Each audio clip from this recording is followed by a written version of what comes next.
our sport that we love so much, car racing and short track racing in particular. Tonight, it's the Reverend Ron Spencer Red, White, and Blue Classic. Reverend Ron was an iconic figure for decades here at the Madera Speedway.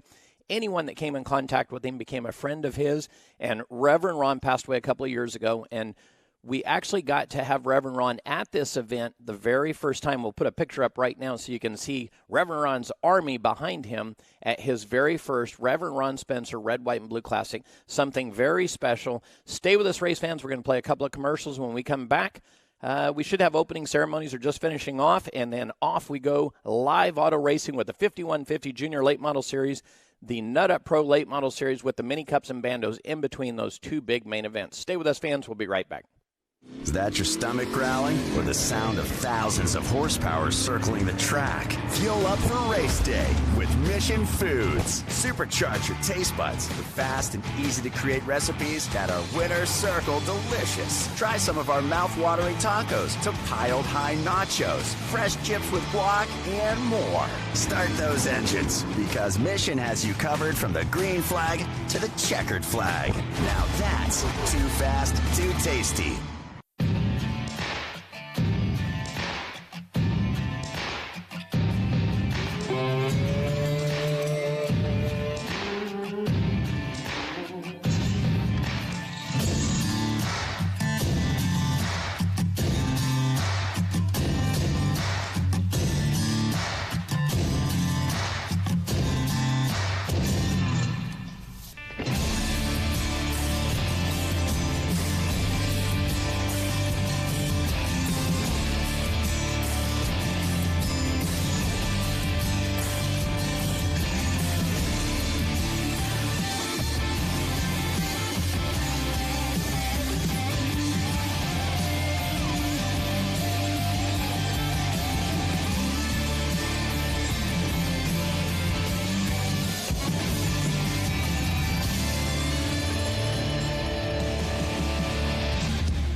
.5150 is power. The power to overcome. The power to persevere. The power to set your life on a course for success. When you're faced with the challenges life throws at you, you focus and do what is needed to go beyond what is required. So stand up, stand firm, believe, make it happen, and live through the madness, knocking doors down along the way. We are 5150.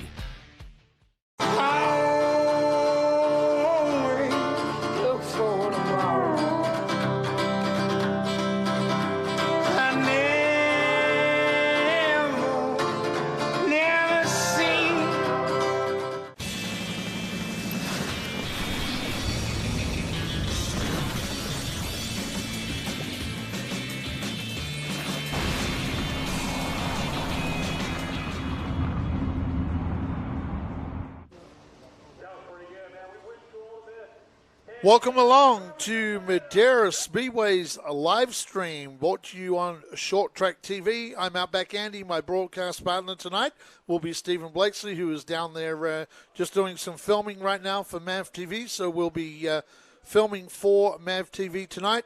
Tonight is the Reverend Ron Spencer Red, White, and Blue race, one of the most prestigious races here at Madera Speedway. I'm going to turn it down to Stephen Blakesley.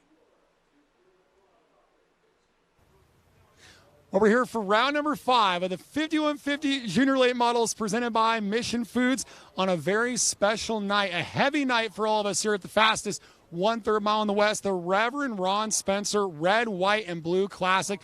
No fireworks this year, but maybe there will be some fireworks on the racetrack as we honor America and the fallen Reverend Ron Spencer. It's been great to have a tribute race for him the last couple of years. We've got a driver on the pole position today from Colorado Springs, Colorado, and that's the 17 car of Holly Clark, who has not led a lap this season. And her test from the pole will be alongside our points leader, the 11 car of Jacob Smith, the fast time qualifier. So it's going to be a tough front row tonight here at Madera Speedway. Our most recent race winner comes from the Gold Country, and he struck gold, and that was Brody Armtrout out of Smartsville, California, just outside of the birthplace of drivers like Brad Sweet and Alexander Rossi. Well, he drew the number 5 tonight in the Fiddler on the Roof sponsored Toyota Camry. We've got a fast and furious field of the best drivers ages 10 to 16 years old, ready to race here from Madera Racing on MAV TV, and it's all coming up next live here on Short Track TV. Well, thank you, Stephen Blakesley. Great to have you back here at Madera Speedway. Great night tonight. Reverend Ron Spencer, red, white, and blue event. Reverend Ron was a favorite here at Madera Speedway. Of course, Reverend would walk around the pit area, talk to every driver, put his hand on the car, give them a prayer if they're required. And we deeply miss our friend Reverend Ron Spencer, especially when we're down on trackside at the start of the day. He would read the invocation. Ken Coventry now does that and does a great job of it, but we still do miss Reverend Ron. Back in 2006 when I was here at Madera, Reverend Ron was here then, and he's been here for many, many years, and is still here with us, I believe, looking over us thinking, well, what a great field of junior late models tonight. And what a great field we do have as well with Holly Clark and Jacob Smith leading them to the green tonight for 70 laps of late model racing. We had, for the junior late models, we got our late models, and between them, we'll have our Mini Cup Bandolero Challenge race. So that will be between the two late model races. Some of these teams use the same spotters. Maybe they use the same crew. A lot of our pro late models, the Nut Up Series, those teams help the junior drivers, their development drivers to some of those teams. So the teams just need that small break to give the spotter a break, give the track crew a break, and get these cars ready to go.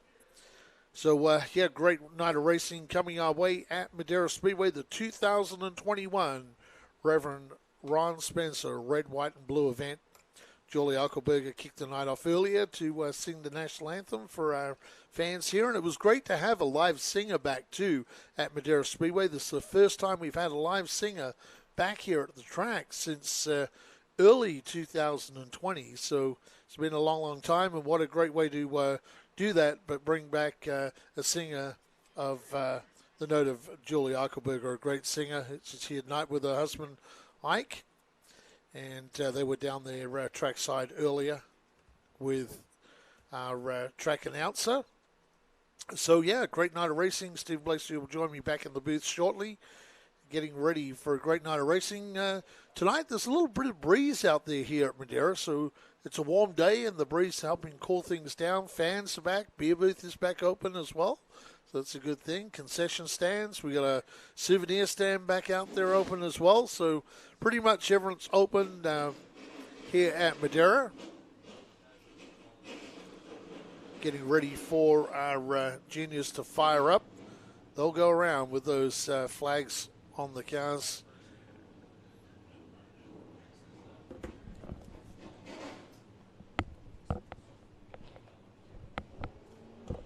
Yes, we do. This is a tribute on the racetrack right now. Stephen Blakesley. Driver working his way around the racetrack. Car number 11, Jacob Smith. And you may have noticed that our race cars have Idaho State stickers on them. You may have also noticed the big sticker on the back of the car that says, "Take G with me." And it's in support of the Garrison Zimmer Foundation. And he'll be taking G with me on all of his adventures, including on the race car, to raise awareness for teen suicide prevention and mental health. You can visit www.thegzf.com to learn more about supporting this cause that has touched Madera Speedway over the years. Jacob Smith supporting the Garrison Zimmer Foundation. Thank you very much, Stephen Blakesley. All the guys now rolling off. Good to see Kirsty Young back after that horror crash on the Friday night practice session before our last race. Back in the older car, I believe that car that they crashed, the ex-Buddy Shipper car, has been sent away for extensive repairs I know Kersey would love to have that car back for the next race here at Madera. Times showed today that this older car, the practice times weren't quite as good as Kersey would have in that primary car. So Kersey just in that backup car, the older car today, just trying to hang in there with the points. Of course, Kersey runs the full season for points here at Madera Speedway. New paint scheme, too, for the 19 car of Carly Heath. That's a good-looking car, too. The new paint scheme for Carly Heath. We love this. Every Reverend Ron Spencer Memorial, we have the American flags out there on the cars for a couple of laps around here. And our officials will gather up those flags. On this warm summer's day here at Madera Speedway. Right now it is 6:30 on the west coast of the United States. So welcome along to everybody that is online so far. I saw a few people way before we got going today that were online.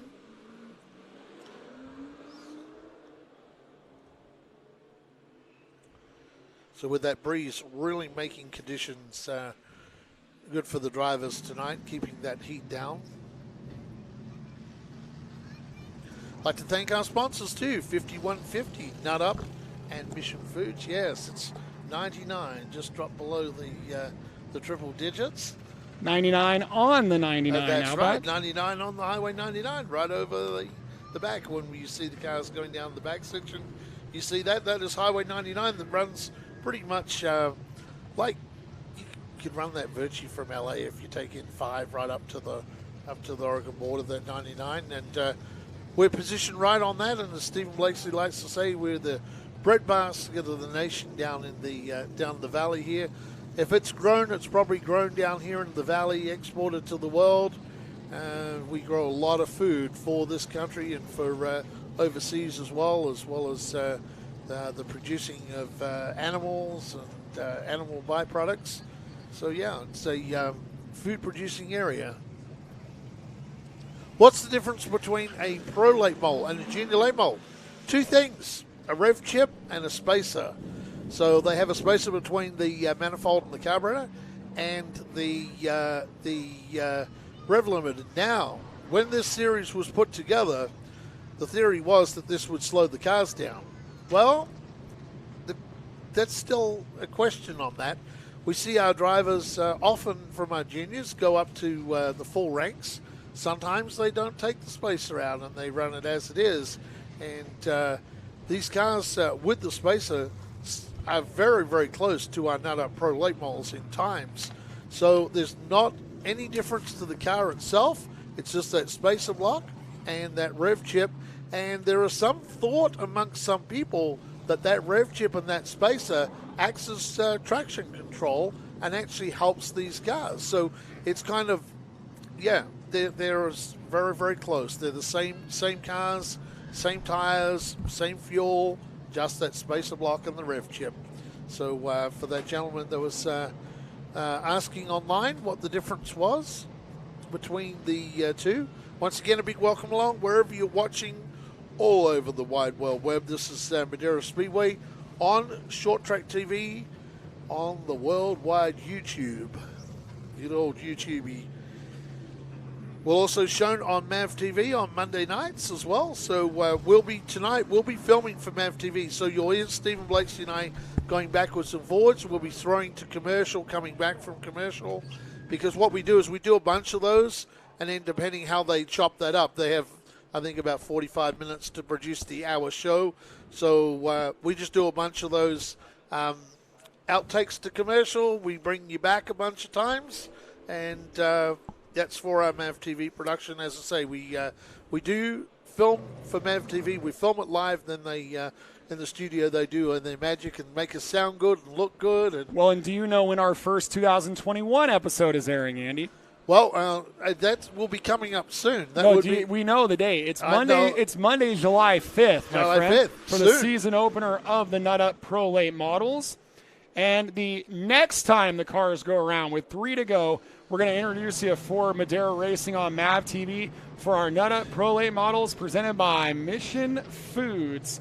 And our 5150 Junior Late Models presented by Mission Foods. And we'll give you the starting lineup in just a moment here at the fastest 1/3 mile in the West, Madera Speedway, Madera, California. For Hansel 104, I believe that's a 6,000 RPM chip. All the rules at racemadera.com. Yep. So we're just the announcers. We don't want you to go out and get something like you got to check the official rules. And Madera, for someone there, Madera is a 3rd mile tri-bank racetrack, paved track.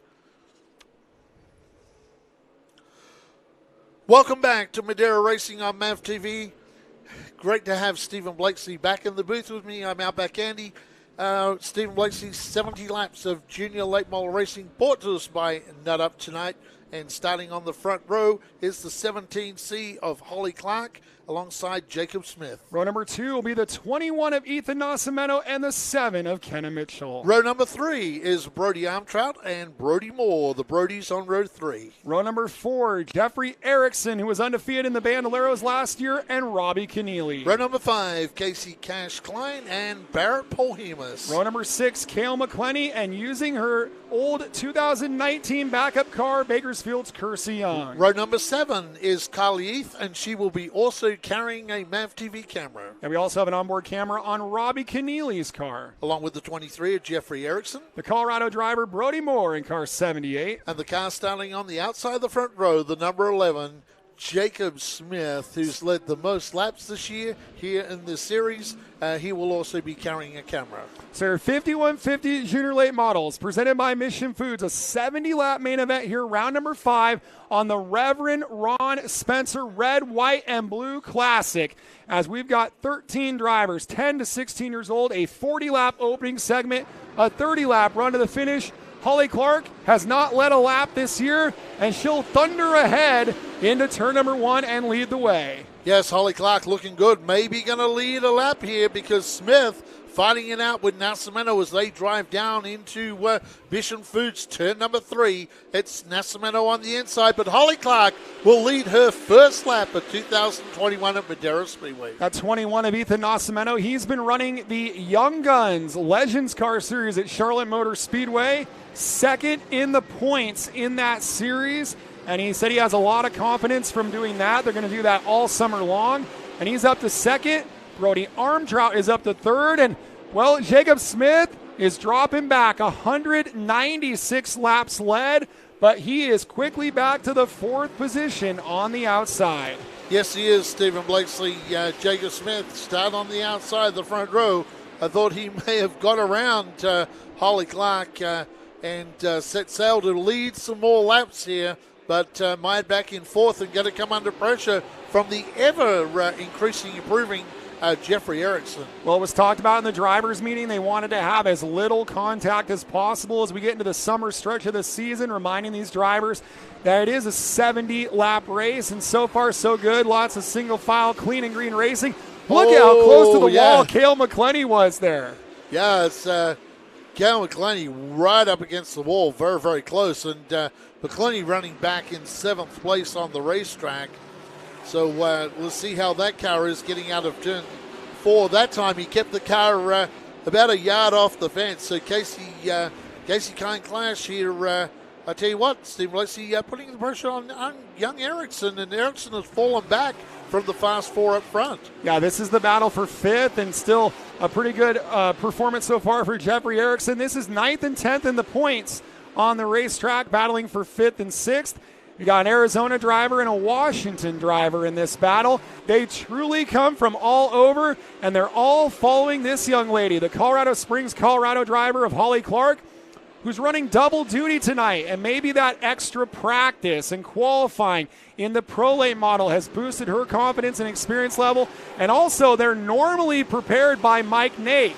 He's not even here today helping them remotely, and yet Clark is leading the way. Yeah, doing a great job, like I say, from Nascimento and Brody Armtrout, last round winner and Smith. That's your fast four. That's a fast four. Yeah, and they've broken away a little bit. And Erickson, I tell you what's back there in fifth. And, what would be going on in his radio right now, being like at a baseball or a basketball game. He's probably getting defense, because he is under huge pressure from Casey Cash here. Yeah, Casey Klein tried to open up his entry there into the corner, was all over the back bumper, but I don't know if they made any contact. As Robbie Keneally going very slowly on the back straightaway, he's going to make that hard left-hand turn to the pits. Meanwhile, battle for the lead, the third on points, Ethan Nascimento going up the inside. Yeah, Ethan Nascimento comes by the way of Bandoleros to us here at Madera and Legends, guys. And this might be trouble for Holly Clark. She may lose 2 or 3 spots here because Armtrout is through. Now Jacob Smith up the inside of Holly Clark. So Holly Clark may go from first to fourth in this fast 4-car freight train. And that's also why that was going on. Stephen Blakeslee Erickson is closed in on this group. Well, and so for the 21 and Nascimento taking the lead on lap number 13. It's a 40-lap opening segment. Holly Clark falling back to the 4th spot, and it's suddenly a 6-car lead pack with a side-by-side battle for 7th behind them. Ethan Nascimento had only led 5 laps this year, and he's out front at the moment. Brody Armtrout right on his tail. Well, we've seen how powerful the Nascimento team is over the years here at Madera Speedway. They're multiple winners of the $10,000 shootout. We got trouble. We got a car on the wall. Oh, and it's the 07 of Cale McClenny out of Bakersfield. Damage on the rear, damage on the front. The right rear is heavily damaged. A tough break for the driver, the Dobitz Construction Toyota. We'll gather up the 07 of Cale McClenny with our DJ safety crew, and we'll return here from Madera Racing on MAV TV. Well, a fast and furious 16 opening laps, and you know, Ethan Nascimento and Brody Armtrout, Andy, are only 1 point apart in the battle for third in the standings, and they're 1-2 on the racetrack, but there's a lot of concern. Look at, you were pointing out the right front. Right front has a lot more camber on it than it should have, and that will end the race. He'll try and drive this back. In fact, that whole right front corner has broken away on that car, so effectively that'll be the end of the race, I think, for the driver of the 07, Cale McClenny. And McClenny came into tonight in a very narrow points battle as he was battling from 7th on the points. He was only 2 points behind Kersey Young, who's kind of laboring near the rear of the field with her backup car after her big skirmish a couple weeks ago. And he only had a 6-point cushion on Holly Clark, only a 9-point cushion on Jeffrey Erickson. So Cale figures to go the wrong way in the standings. So that's a real tough break as his brother Cabe takes a look at the back of the car and immediately kind of scratched the back of his head like he didn't like what he saw there. That's Cabe looking in through the passenger side window of his younger brother's car. Yeah, I think more of the concern would be to the front of the car than the rear of the car. The rear looks pretty bad, too. We saw him hit the wall once. I also saw him do that a lap earlier as well, some laps earlier where he actually hit the wall in with that car. And here's Cale out of the car, not happy. I'm not sure if something broke after maybe a couple of times in the wall. Well, he had been running very aggressively up against the top of the racetrack, like really, really up on the ragged edge in that end of the racetrack, and maybe it boiled over. The other thing to think about is Kenna Mitchell right behind him had just run her fastest lap of the race, so she was right on top of him there. So there was some hot and heavy racing going on between all these young drivers in what had been, in all honesty, a rather clean opening 16 laps, Andy. Yes, it was a very clean opening 16 laps. While we're there, welcome along to everybody online on the YouTube. Keep liking and keep sharing, and those super chats as well, which all goes into new equipment. We've got a bunch of new equipment up here in the booth this time as well that we're working with for the first time today. So big welcome along to everybody. We're going to take a short commercial break here coming up, pay some bills. We got a replay coming. We got a replay coming. And this will be from our speed shot because we're able to isolate every camera. And there's a look at it straight away. And the wall. He was looking to the outside of the 78 of Brody Moore, was the 07 of Cale McClenny. And that's interesting because when you look at lap number 16, Andy, they were 1.1 seconds apart. Yep. Following lap, he was right on top of the 78 of Brody Moore. So how did he get to Brody Moore so quickly is going to be one of the questions here. As here they are again coming up through the corner, and they have the 79 of Paul Venus. I don't know if that had any factor. And no contact there. Lots of racing movement.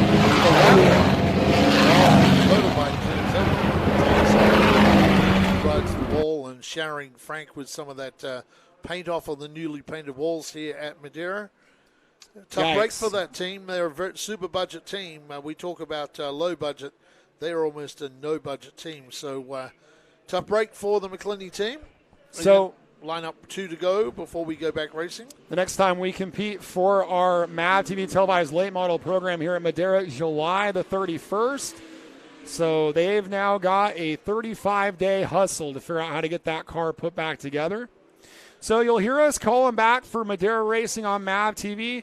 We're going to do it a little bit differently. Instead of at the start-finish line, we're going to let them get all the way around, just around where the yellow lights are past the little pit grandstand before they get to the gate.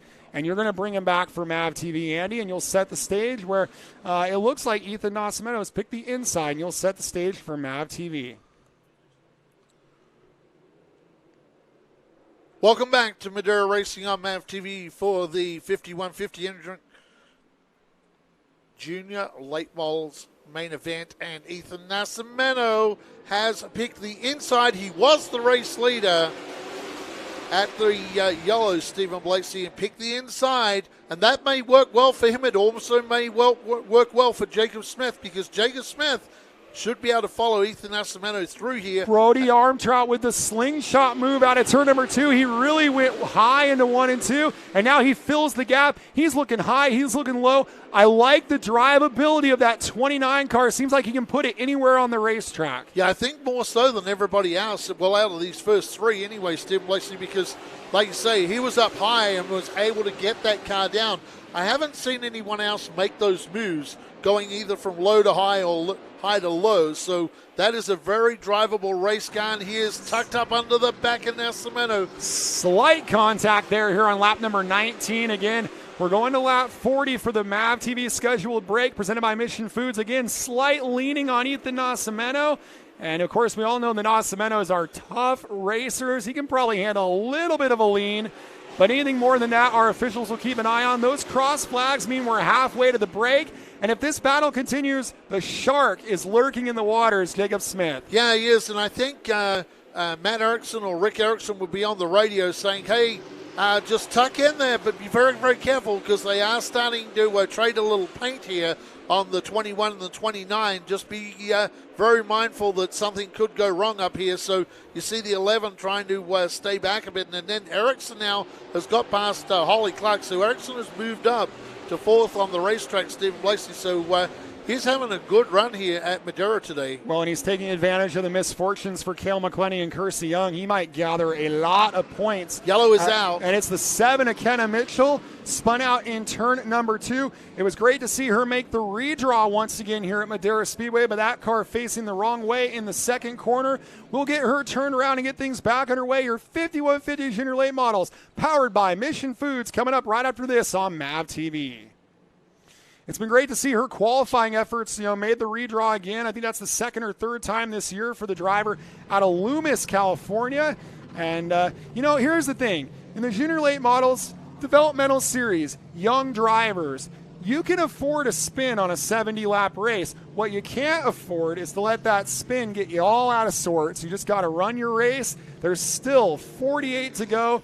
There's no reason that Kenna can't get back to the top 5 before it's over. Absolutely not. But the other thing, too, for Kenna, if you can have a spin, you better have it in the first half.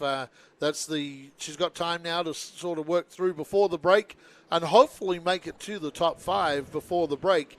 The top 5, that pays points. At the top 5 at the break, after 40 laps, we talk to those top 5 drivers, and you get some time on MAV TV and, of course, on YouTube on Short Track TV. So Ethan Nascimento leading the way on Brody Armtrout, Jacob Smith, Jeffrey Erickson. Holly Clark has settled into 5th. We'll see if she can maintain that to the break, get some bonus points with 48 to go, 18 to go to the break.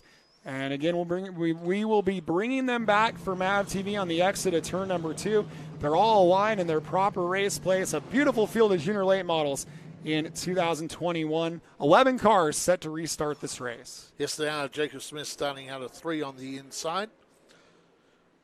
Welcome back to Madera Racing on MAV TV for the 5150 Junior Late Model Series, brought to you by Mission Foods.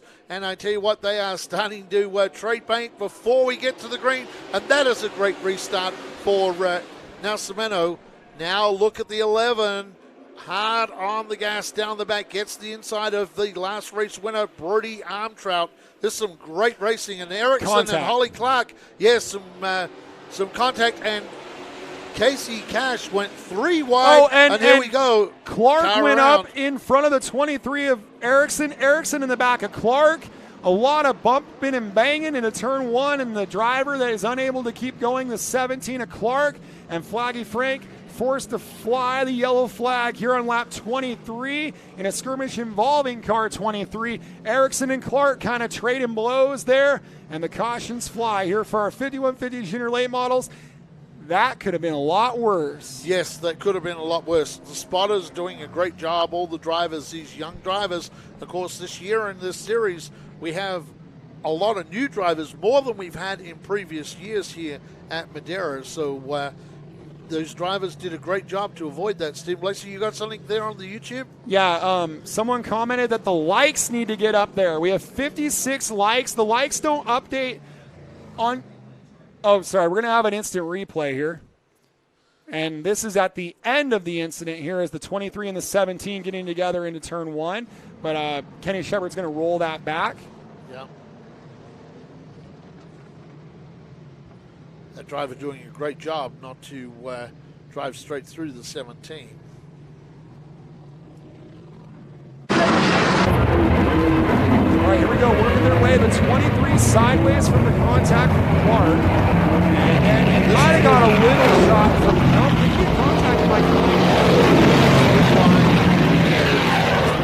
the back of the 17. 79 Barrett Polhemus out of Wimberley, Texas, in the driver's door and the front left, but he loaded that car up a lot. Yeah, he was on the brakes. He was definitely on the brakes. You see the damage to the 17 where that front valance of Paul Hemus got into the 17. Unfortunately, hopefully we don't have too much damage to the 79. We'll see how that works out. Now there's 2 17 cars, and Holly Clark was trying to line up. We've missed this too, Stephen Lacey. During this event, the ones as well.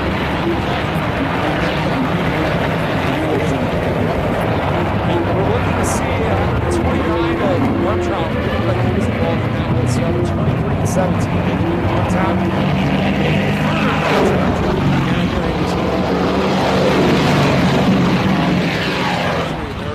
He's doing a lot of drifting back into number 4. There you go. See, Bohemus is doing all he can. He can't go down because Kersey Young was there, so he did a great job to try and minimize the damage. Well, also the car behind him was the 7 of Kenna Mitchell, and she was on the brakes as well.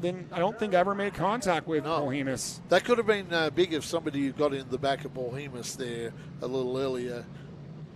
He did a great job of just trying to minimize the damage, trying to minimize the contact. So the comment on YouTube was, we want to get the likes up. Now, here's the thing. The likes won't update on your screen if you're a viewer until you refresh it. So we had a comment, how come there's only 35 likes? There's a few more than that. I'm going to do a refresh to see where we're at. We're showing 64. Yeah, we're at 63, 64. So we'd like to get that well into the hundreds. So please give us a like, a subscribe, a share, hit the bell. Everything you can do, a buffet of options. If everybody went YouTube. in and gave us a like that's watching right now, if you go in and give us a like, if you hear us right now, we got X amount of people watching. We could be in the nearly 400 mark if you those likes. So, hey, just hit a like, give us a thumbs up. We love your thumbs up. Welcome back to Madera Racing on MAV TV. Our 5150 Junior Late Models getting ready for the restart in this one. After a bit of a tumultuous lap there, 23 in the books, 47 to go. Your leader is that all-black 21 of Ethan Nascimento, and we are green into turn number 1. Keep an eye on the 11, your points leader, Jacob Smith. Yes, and the 23 of Erickson has been sent to the rear, so obviously our officials deeming that he was one of the causes of that incident. But this is great racing up front, Stephen Blakeslee, between Nascimento and Brody Armtrout. And Armtrout muscling his way back to the bottom. Sure seems like the 11 and Jacob Smith, a lot of give and take. That whenever Armtrout tries to make that left-hand turn to fill that hole, they've let him do that. You might not let him do that with 10 to go, but with 46 to go, you need your front nose piece on the car. It's a 99-degree night. No reason to bang in that radiator with a long way to go. Yeah, you get in there and start banging the front bumper on that back bumper of the Nascimento car. You're going to start affecting the air ducts of one car. Super sideways out of turn number 4. Yeah, that was Brody Moore, the Colorado driver, who told us over the weekend that he's been having lots of carburetor problems with his car this season, but they feel like they've got it all dialed in, and he's back in 7th fighting a very loose number 78. Yes, he is fighting a loose 78, and will need to be careful, otherwise he could end up like McClinney in the wall. Ooh. Here we go, muscling now. Armtrout trying to move Nascimento over, and he gets to the inside of him. That was pretty big, and Jacob Smith scrambles to the inside, trying to hold that gap. And I tell you what, I'm not sure what the spotters are telling. The spotters may be telling them to calm down here a little bit. 29 of Armtrout out of turn number 4 is going to lead lap number 29.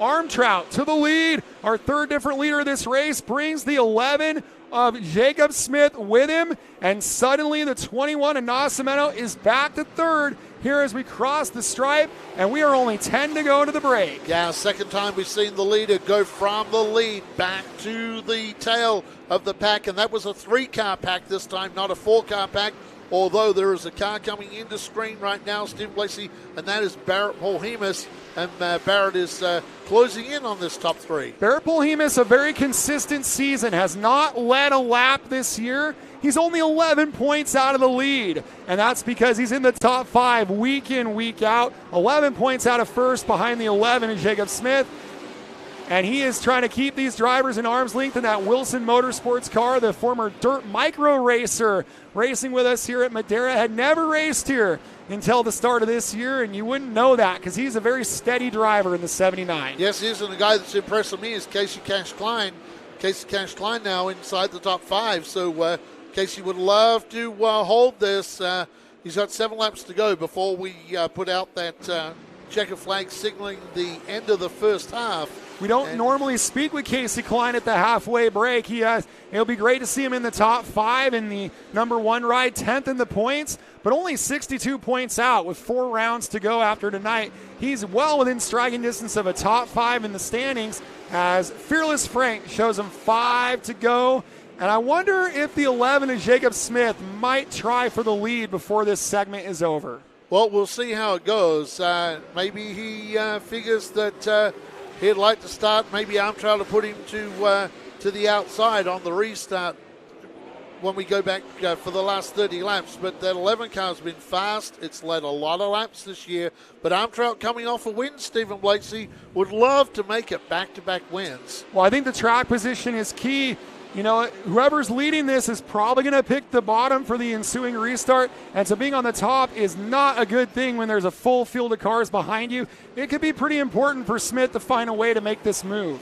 Yeah, because you know the Nascimentos, when they go to the break, whatever is going on with that Nascimento car, they are going to tune that car up in the break, and that will come back as a rocket ship for the last 30 laps. So for Smith, he really ideally would like to start on the pole. That would put Nascimento behind him. 1 to go to the break for the 29 of Armtrout. And I think Armtrout's going to pull this one off and lead him into the break as he works his way through 3 and 4. The driver from Smartsville, not far from the homes of Alexander Rossi and Brad Sweet. And another successful Gold Country driver as Brody Armtrout wins the first segment of our 5150 Junior Late Models. Got 40 laps down. Brody Armtrout, Jacob Smith, Ethan Nascimento, Barrett Polhemus, and Casey Cash Klein will join Stephen Blakeslee down in the makeshift pit area when we get back here on MAV TV.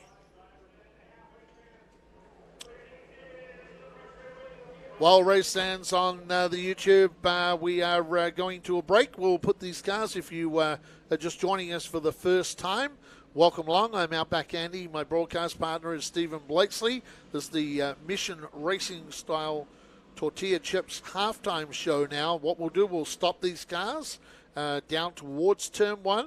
They'll have about a 8-minute to 10-minute break where the crews can go to work on these cars. They cannot change tires, but they can work on these cars. You'll see them put the fans in, cool down the motor and the brakes. They'll maybe put some fuel in these cars. They can swap tires on the car, but they can't take them off and swap them with another tire. So Steve Blakesley will be interviewing the top 5 for the halftime show. Too fast, too tasty. And I tell you what, Brody Armstrong in that 29 car has been too fast the last 2 weeks of this racing in the Junior Series, because he won last round and he's leading this one with 30 laps remaining.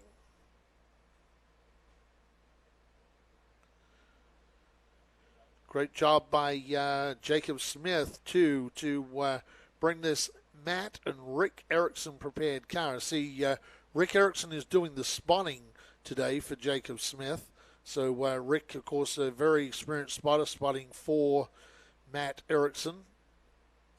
Matt will be racing a little later on during our Nut Up Pro Late Models. Jacob's quickly out of the car, too. A lot of these drivers getting out of the car pretty quick. Ethan Nascimento also out of the car really quick. Looking at the front of that car, and he was the driver that was using that bumper a little bit. So they'll go in there and just make sure they haven't bent any sheet metal in the air duct to the radiator on that car. Make sure they're getting air in for cooling. I see Rick Erickson now making his way down to the 11. Matt and Rick Erickson have found a great driver this year in Jacob Smith, who leads the points right now. Now, Brody Armstrong is 28 points back today. He'll pick up some points. In fact, a couple of drivers down there, Brody Armstrong and Jacob Smith, actually shaking hands down there. They're very, very happy with the way their race is going and how they've been racing each other. Well, race fans, we're going to take a couple of minutes break here, pay some bills as we give you this free live stream from Madera, California. When we return, Stephen Blakesley will be down with our drivers. Is that your stomach growling, or the sound of thousands of horsepower circling the track? Fuel up for race day with Mission Foods. Supercharge your taste buds with fast and easy-to-create recipes that are winner circle delicious. Try some of our mouth-watering tacos to piled high nachos, fresh chips with guac, and more. Start those engines, because Mission has you covered from the green flag to the checkered flag. Now that's too fast, too tasty.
$51.50 is power.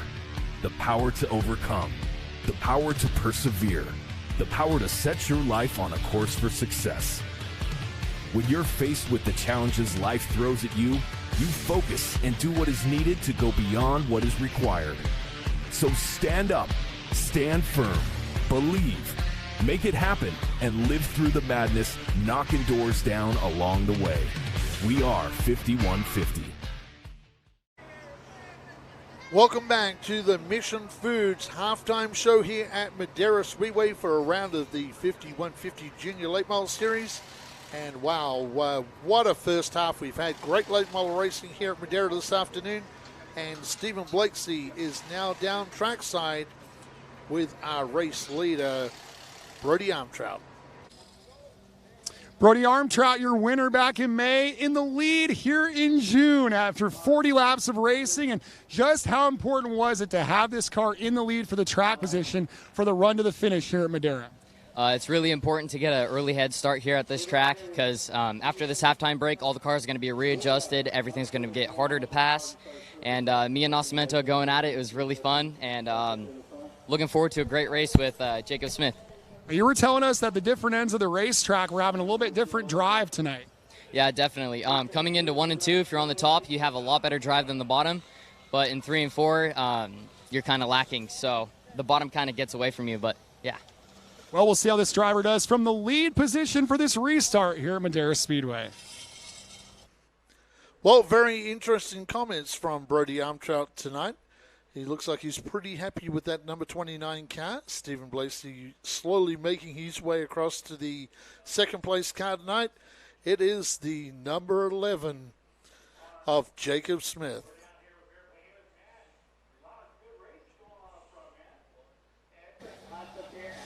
Jacob Smith in the second position here after 40 laps of racing and lots of give and take in that first 40, but now you probably find yourself on the outside for this restart. What do you have to do to battle with this 29 car? Well, you know, Brody, he's pretty fast. So those last few laps, they were running the same time. So there's no doubt it's going to be a good battle to the end. You know, I couldn't thank all the guys. They're getting all worked out. We were struggling a little bit with grip, but it's pretty hot out. So we'll get it all together, and no, I'm excited to battle back and forth them. And yeah, we started on the outside at the beginning, so we'll see if we can't make it work this time. He's going to try to make it work from the outside. Jacob Smith in P2 here at Madera. Well, the outside has been very, very slippery this afternoon, so I wish Jacob Smith all the best when we go green flag racing. Hopefully he can get it done on the outside when we go back for the last 30 laps this afternoon. Stephen Blakeslee now making his way down to our third place car today, and that is Ethan Nascimento, and they've been doing a lot of work on that 21 car, Stephen.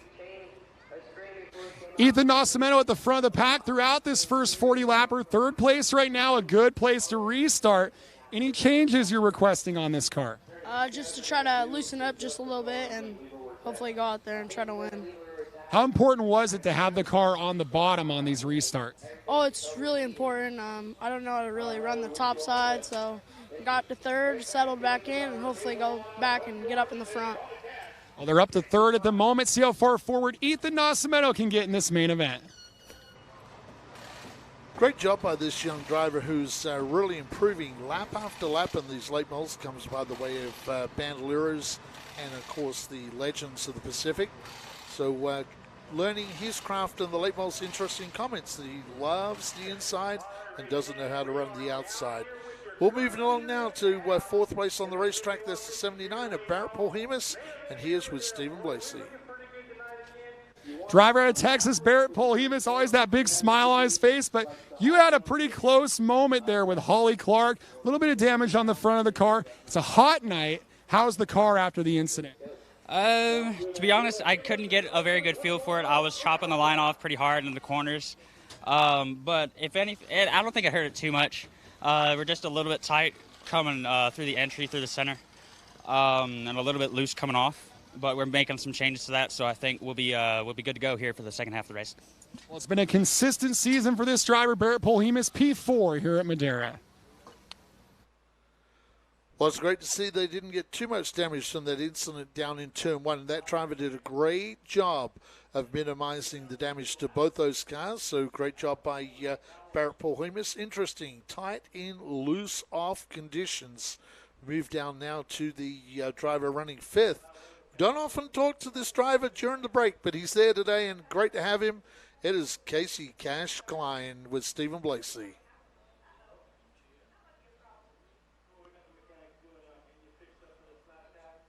Washington's Casey Klein is cash money here at Madera, up to the fifth position, up in the top five, right where you want to be, on the bottom for this upcoming restart.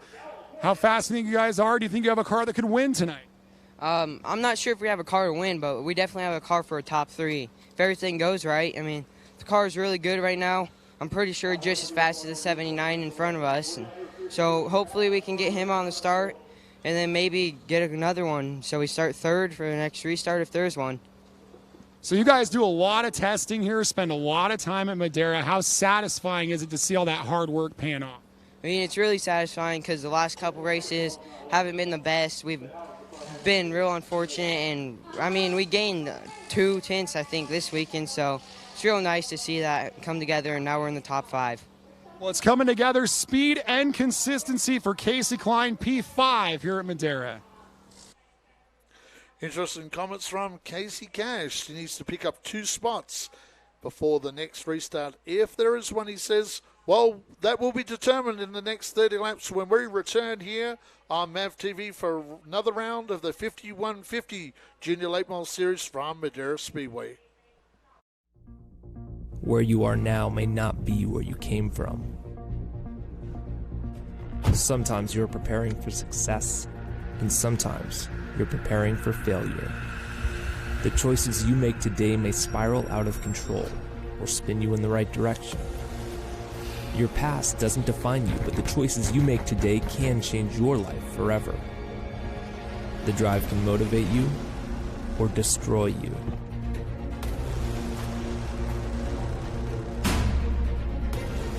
But you have to find a way out.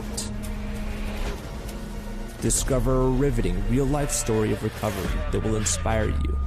Believe, make it happen, and live through the madness, knocking doors down along the way.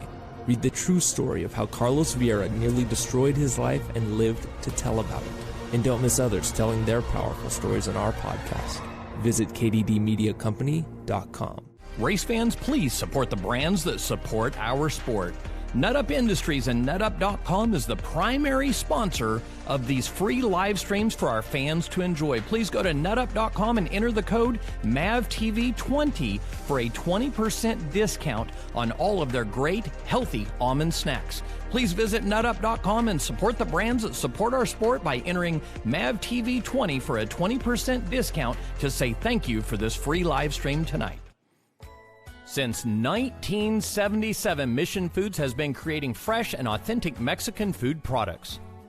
Put some Mission in your kitchen, race fans. As we like to say here at the Madera Speedway, support the brands that support our sport. I'm Kenny Shepard here on Madera Racing on MAV TV, and we would like to welcome Mission Foods on board here on the Madera Racing program. Too fast, too tasty. Make sure Mission is the choice you make the next time you're at the store. Welcome back to the Madera Speedway Mission Racing Style Tortilla Chips halftime show. And we've got some pretty happy drivers inside the top 5, and it was good to see Casey Cash, the young star, make the top 5 during the break. 30 fast and furious laps in Madera Speedway, 10 miles of racing. Spotters making their way back to the stands, all the crews just getting these drivers ready. Stephen Blakeslee, we want to promote the likes. Before we said, let's see if we can get them likes up. We actually doubled the likes, so that's cool. We got them up. We doubled the likes. So let's see if we can double them again. Let's see if we can double the likes. Last time we jumped from about 65 to 130. Let's see if we can double the likes, and make sure you tell all your friends about this. The free live stream from Madera Speedway, brought to you by Mission Foods, 5150 and NutUp, and of course 805 Beer, and also the super chats too. Steve Lacey, you got a super chat there? That is from Grandpa Rails, $3. Now you see all these new graphics we got and things like that. We've been using all the money from the super chats to buy new equipment to be able to do things like that. So any money you donate through the super chats, we do put that into new equipment here at Madera Speedway, so we can bring you an even better show every week. We try and improve this all the time here from Madera Speedway. Year number 7 for those that are out there. This is year number 7 of our shows on MAV TV. It's actually year 6 of our Junior Late Model Series. A bit of a history on the MAV TV. We started the first year in 2015 with 8 30-minute shows on MAV TV. The following year, we came back with 8 rounds of the juniors for their first year, and those shows went out to our shows in the second year, and also 8 of the NutUp Pro Late Models. Then we moved along to a couple of years later where we moved this out to a 9-race series, plus other special events that we do, some open wheel racing, other special features that we bring you. So along the way from 2015 to where we are now, any of this money that we do get, we keep pumping it into making our live streams even better for you. So please promote that to all your friends. Free live stream racing from Madera. Steve Blakeslee works at a lot of other places, and where he works at, you have to pay for a lot of those live streams. So at most places. So we do it for free here, and that's only because of our great friends at Mission Foods, 5150, Nut Up, 805, and any of the other sponsors you hear about. Remember, always support the sponsors that support racing, because, and tell them to. So if you go to a place and you see it at your local racetrack, say, hey, I saw your signboard at the racetrack, and sponsors love hearing that because they know that the money that they spend with the racetrack, they're getting some return on it. So we always say that please support the companies that support racing, whatever racetrack it's in throughout the world. Make sure you do that and let them know. Thank you very much for supporting my local racetrack, because a lot of racetracks couldn't survive without the money they get for billboards or some money put in for different things. So want to make sure that we keep the sponsors, letting them know that people are looking at the billboards, they are looking at announcements or listening to announcements online. So that's very important. We got up to 141 the likes now, so we'd love you to keep pumping that up through the show. Love to get this thing up way into the 300 or 400s tonight. So if every person that's tuned in right now, we'd have about 400 likes. So go in there, please. Give it a like if you haven't. Go in there. It's just that button down there with the thumbs up. We love to see your thumbs up, and and keep, if you can, any way you can put a little money into the super chats, we appreciate that as well. It lets us buy new equipment, and we get to work with some very, very cool equipment. Kenny Shepard, our track promoter, and he steers the ship with the equipment down here, always buying new equipment for us, and cool stuff to try. Getting ready now for 30 fast and furious laps, 10-mile racing. For those who just tuned in, this is Madera Speedway, right on Highway 99 in Central California, the bread basket of the nation, as Stephen Blakeslee likes to call it. If it's grown or produced in the way of food anywhere in the world, it's probably grown and produced here in California, shipped all over the country and all over the world, food from California. And, it's a 1/3 mile tri-bank racetrack. The one thing we haven't done is just straight up comment with where you're from. Yes. Well, I'd like to mention Haverchat Lean and my former crew chief there in Brisbane, Australia. Welcome along, buddy. Good to see you back online with us. Got people supporting us from all over the world. We've got Las Vegas. Yeah, so get us a comment here. Yep. Need some new comments. Where are you tuning in from? Vermont. Yep. The fastest, Mike Collins says, the fastest 1/3 mile in the West. Yes, it is the fastest banked paved 1/3 mile in the West. We've got North Alabama, USA coming up on here. South Carolina. Lake Buchanan, Texas. Mexico. Hey, great to have you along. Minnesota, Wisconsin, Florida. Yeah, Florida. Ohio. Bakersfield. Tallahassee, Florida. Welcome along, Sterling Baker. Good to see you online as normal.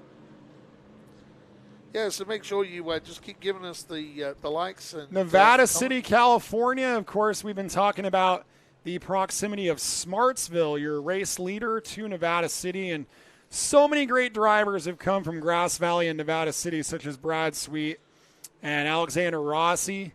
And they got World of Outlaws champions, Indy 500 winners, and the race leader here at Madera from the Gold Country. White Mountains, Western Maine online. Knoxville, Tennessee. We got Lord Leto tuned in from Kitchener, Ontario, Canada. Chet Miller, Callahan, Colorado. Welcome along. It's good to see those likes continuing to go up as we continue.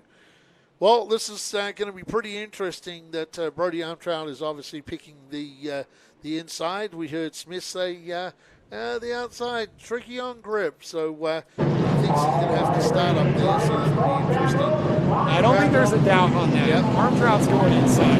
Next minute.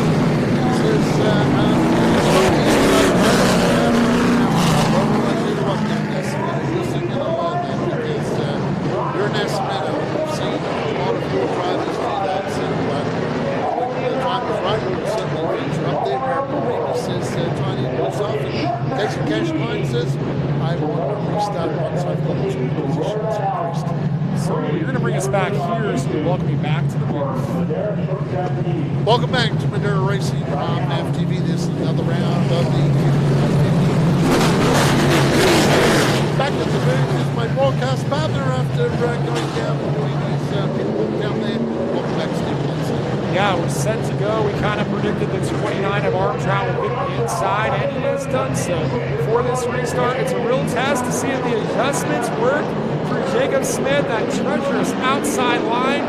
Green flag flies. We got 30 laps of 51-50 models. Good by racing left to go. Well, Smith's going to get it done off the hill. He doesn't. This time the 21 gets to the inside. We've seen this time after time where you're on the outside of this back and you can slide on back. That's the straight rhythm. How would that go? Nascimento kind of ran him up the hill, but why not? You got the inside, go for it, and he's going to take the second spot. Well, it's time, I think, for the 11 to drive down. Put up there, I think it's Charlie Wilson now, sticking side by side. Yep, Charlie Wilson cars and Brody Moore and Eric Bolhemis battling as they go at it here. Good at the bottom of the top 5. The battling for 5th at the moment. And Eric Bolhemis, he was stuck on the outside on this restart and kind of went the wrong way. He'll fall back to P6. Yeah, one thing I've noticed looking down the league, all the drivers have really struggled to make this.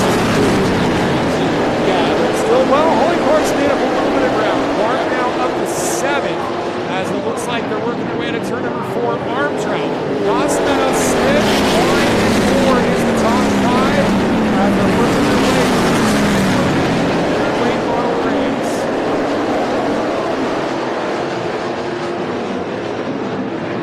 As they work their way down the front trailer once again, the battle appears to be for second.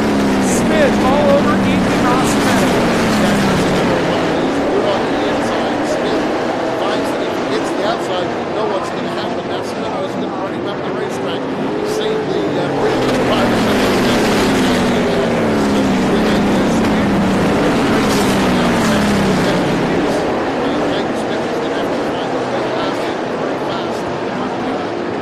yeah, and we'll see if they can do that because the more they battle, the 29 of Armtrout continues to pull away here at Madera Speedway. And Armtrout pulled away by about 3 car lengths on the 21 of Nascimento, the 11 of Smith, the 1 flying, 78 from 4. That's the top 5.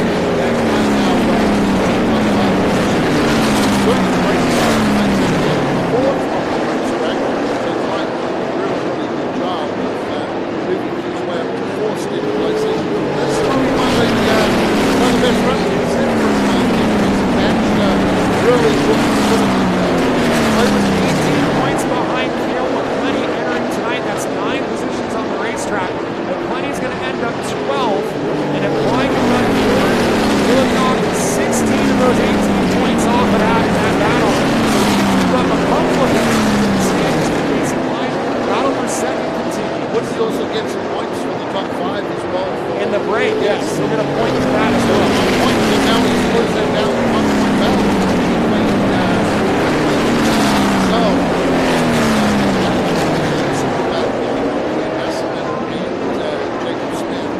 The question is, when is the right time to start from Will Smith on that?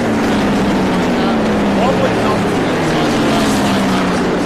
Well, there's theory you want to be third on a restart, and so this time by the stripe, there's still 16 to go. Why not ride in third, hope for a caution, be on the bottom when it counts, and then you can get this.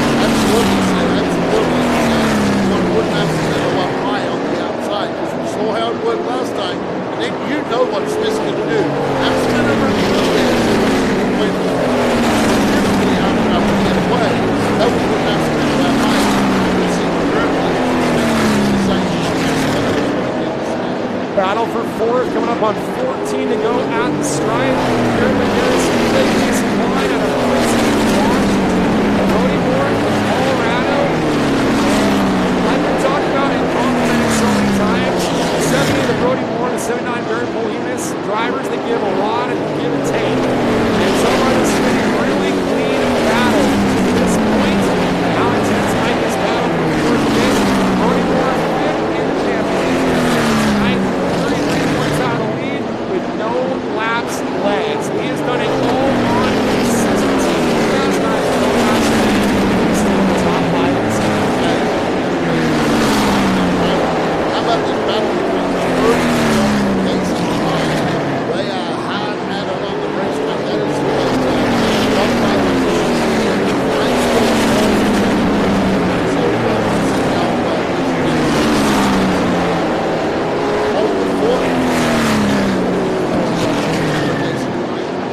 holding up those trouble looking cars. So right now, carefully, 10 to go. Right down here. The drivers know 10.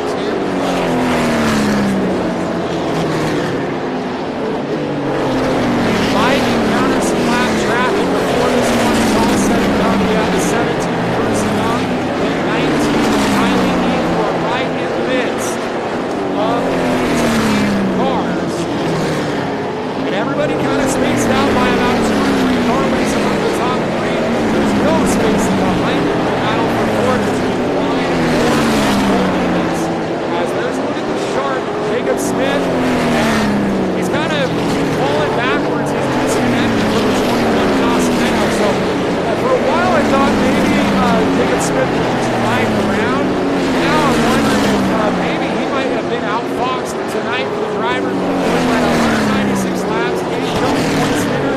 Although if third is a bad day, it shows you how strong that back and Rick Harrison legs are. Yes, it is. Already on track now. It's back coming up on live traffic. See that train run out of turn number 4. It's back traffic. Oh, Birdie on top. Birdie on top. Safety gets through now. Nascimento. And Jacob Smith having to do the same thing. And you see this battle here between Mason and Cash as those 2 Charlie Wilson cars right behind him. He lets one through, the other one might get through as well. Here we go, and Dodge gets turned. Casey Cash down there. 5 to go, race ends when we return from Madera Speedway with Madera Racing. Well, race ends. Whoa.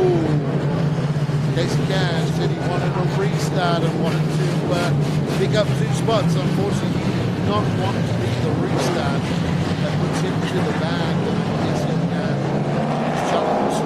One of them is definitely probably going to go to the back for the involvement role. We have that involvement role. And there's no doubt about our race leader, though. Rudy Armstrong trying to win 2 in a row here at Madera Speedway. Nascimento is in second, followed by the 11 of Jacob Smith. Barrett Williams. One of the drivers involved in that incident. We're going to get these cars all lined up. We have Holly Clark now. Holly, in fact, is Holly's making her way through, and that's good news for Holly Clark.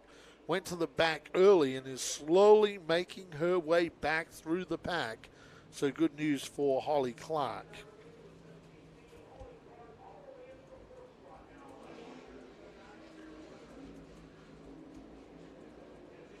Let's go to the comments, if we've got comments we've got down here. Once again, if you're just joining us, welcome along to the Madera Speedway live stream on Short Track TV on YouTube. Also recording for MAV TV. Drivers being told to double it up at the line, so we'll get these cars doubled up.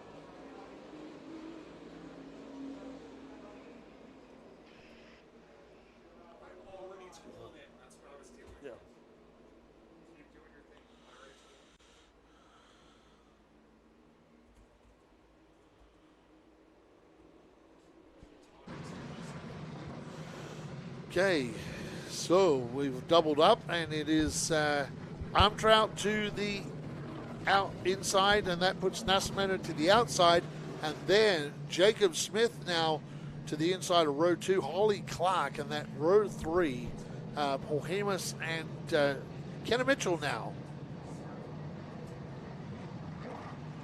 So Kenna Mitchell now moves up to the outside of row number 3.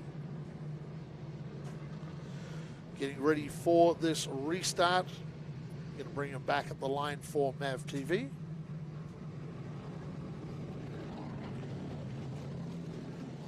Actually, we're going to move some cars around, so we'll do one more lap before we bring these cars back at the line. So we're just moving. It looks like the lights around. are still on as they're still trying to get the cars in the proper race position. And I know we see all the comments. That's what you hear us probably rummaging about in the background. We're working with our new vMix system and getting the audio dialed in. So let us know how that mix is, and I'll bring him back for MAV TV on the exit of turn number 2. Well, Darren, we want to give you both, as here we go. Welcome back to Madera Racing on MAV TV. The 5150 Junior Late Models getting ready for a shootout with 4 laps to go. Will it be Brody Armtrout? Will it be the 21 in Nascimento? Perhaps the sharp Jacob Smith? As the green flag flies, we're back underway. Smith works his way to the bottom of the 21 in Nascimento, side by side down the back straightaway for second. Well, it'll be interesting to see if they come out of turn number 4, whether Smith returns the favor. Yes, he does. Pushes Nascimento way up the racetrack. Oh, in trouble. Oh, yes. Trouble down there. That's Kenna Mitchell and one of the Charlie Wilson cars down there, the 79 of Barrett Paul Hemus. Barrett Paul Hemus goes around. Trouble for Paul Hemus, Stephen. And we'll turn him around and get this thing back underway for Madera Racing on MAV TV. Just forget that ever happened when we get to MAV TV. So for Barrett Paul Hemus, he's on his way. It's been a tricky couple of incidents for young Paul Hemus now. Yeah, cautions breeding cautions there. He's been involved in a couple mixed of it up incidents with Klein, I believe, and now he just mixed it up there with Kenna Mitchell. So that just gives another opportunity for these drivers to battle. And what's interesting is the way that the order shaked out is right now it is showing that the 11 of Smith got that second position on the 21 in Nascimento. And that's almost kind of a blessing and a curse. It's a double-edged sword because now you'll see Smith on the outside. It puts Nascimento back to the inside, and they might just go back at it again. I was about to comment that the guy that really liked that restart was Nascimento. Thank you very much, he says, Barrett Paul Hemus. I lost the spot, and now I'll probably gain it back if I use that move of moving that 11 car up the racetrack a little bit. So some games going on with these drivers, and they're doing it very, very clean as well, so which is good to see. It's an interesting battle between Jacob Smith and young Nascimento. Now, of course, Holly Clark is up to 4th and brought Erickson with her. So some of these cars that went to the back are slowly making their way back forward when it counts, Stephen Blakeslee. Yeah, and with these fields as tight as they are, and the car count the way it is, around 12, 13 cars, it's kind of a toss-up at some point. You almost have to minimize when your mistakes happen because just about everybody is going to have a little moment that they're going to regret. It's a developmental series. I used to call them mulligans. We used to see like Buddy Shepard would have 2 or 3 spins and still be in the front at the end of a race. 70 laps is a long race, and you can afford a mistake, but you got to time that mistake well. That was not great timing for the 78 of Paul Hemus to be restarting around the 10th spot with only 3 to go. No, and Jacob Smith will probably be going having words to him afterwards saying, hey, you killed my race. I was like safely in that second spot.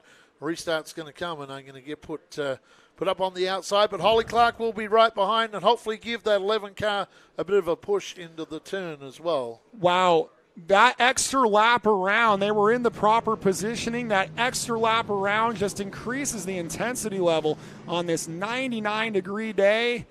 And we're getting ready for a critical restart here for MAV TV. Yes, we are getting ready for this critical restart. Welcome back to Madera Racing on MAV TV, your 5150 Junior Late Models powered by Mission Foods.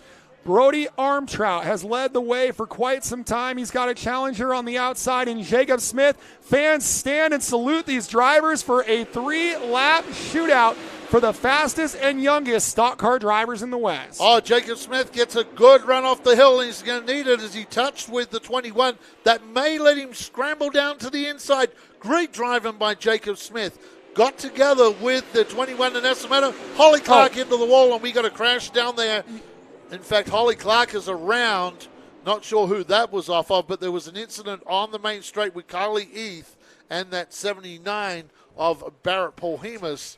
Polhemus involved in about his third skirmish, so may send him to the house. We'll wait and see as the yellows fly at Madera Speedway here on MAV TV.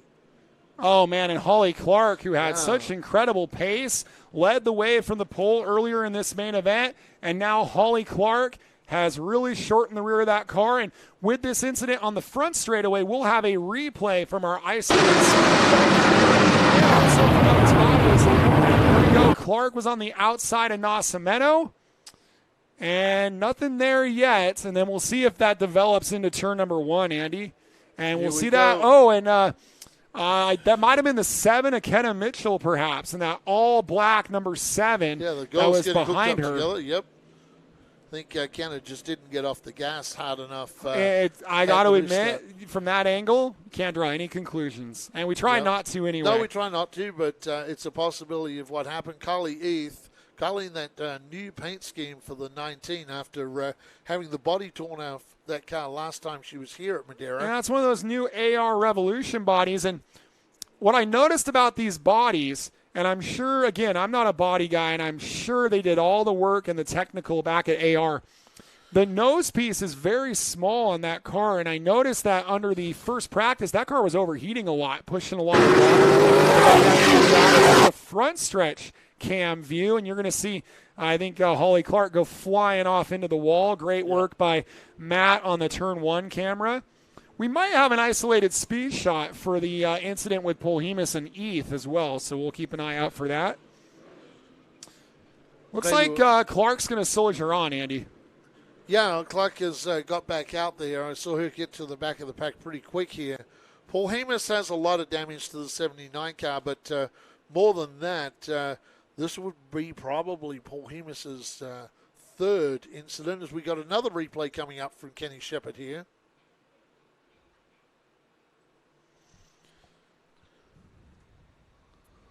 And this is an isolated of our speed shot camera.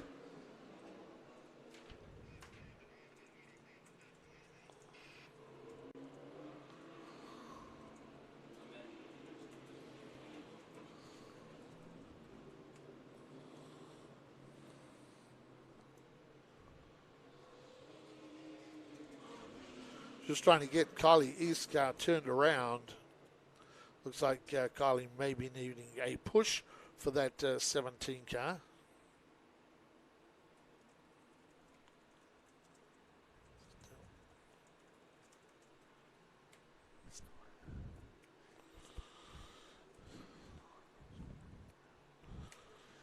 So Kyle Heath getting gathered up by the DJ safety crew. Want to thank you all for tuning in on Short Track TV on YouTube.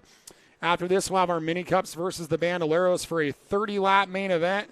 In fact, I think it might be a 20-lapper tonight. And then the 80-lap Nut Up Pro Late Model main event. So a lot of racing left to go here from the fastest 1/3 mile in the West, Madera Speedway on the Reverend Ron Spencer Red White Classic. Yeah, it's one of my favorite events of the year, the Reverend Ron Classic. Here we go. Here's the replay. Oh, and Polhemus bounced off the side of perhaps his teammate, the 78 of Brody Moore, as they worked their way through 3 and 4. Right there under the 805 sign is the teammates there. Moore inside, Polhemus outside. And then it looks like Moore right there got sideways, but Polhemus may have already been going around as well. They might have just been synchronized spinning, but they were both sideways. So Polhemus went around, and, of course, Scully Heath did a good job of not getting in there. The restart comes, and again for Jacob Smith, he gets to put to the outside of row number 1, Stephen Blakeslee, and he's worked really hard to last restart to get that car into second. Ericsson now up inside the top 4. And Casey Cash Klein, after all the dramas he had with that incident earlier, has made his way back to 6. So Casey Cash trying to fix to get a top 5 finish here, Stephen Blakeslee. It's the shootout for the 5150 Junior Late Models powered by Mission Foods with 2 laps to go in round number 5. Brody Armtrout on the inside, Jacob Smith on the outside, Ethan Nascimento restarts third. We are green, and you can tell the outside of Smith and Ericsson were trying everything to find a way to get going and just couldn't quite do so. Hard-hitting battle for second. Yes, it is hard-hitting battle for second, and Smith's going to have to be careful here. He's either going to have to give up second and get down, which he does. Oh, a big crash. Yep. Kersey Young was airborne over the top of Casey Klein. Checker is out. Checker flag will be out 78 of Brody Moore has spun as well. And I think it's a little bit up to the way they come across the line unofficially. And they are going to have a lot to sort out, but we only care about the top 3, which appear to be Armtrout, Nascimento, and Jacob Smith here at Madera Speedway. Wild crash on the front stretch to punctuate round number 5 of our 5150 Junior Late Models, and all drivers appear to be okay on the racetrack, and we'll get down there and talk to them trackside. Well, when we return, Stephen Blakeslee will make his way down. Tough break for Casey Cash Klein down here. That car is all torn up. Crew going in there to talk to young Casey. Okay, so we got a replay coming up here.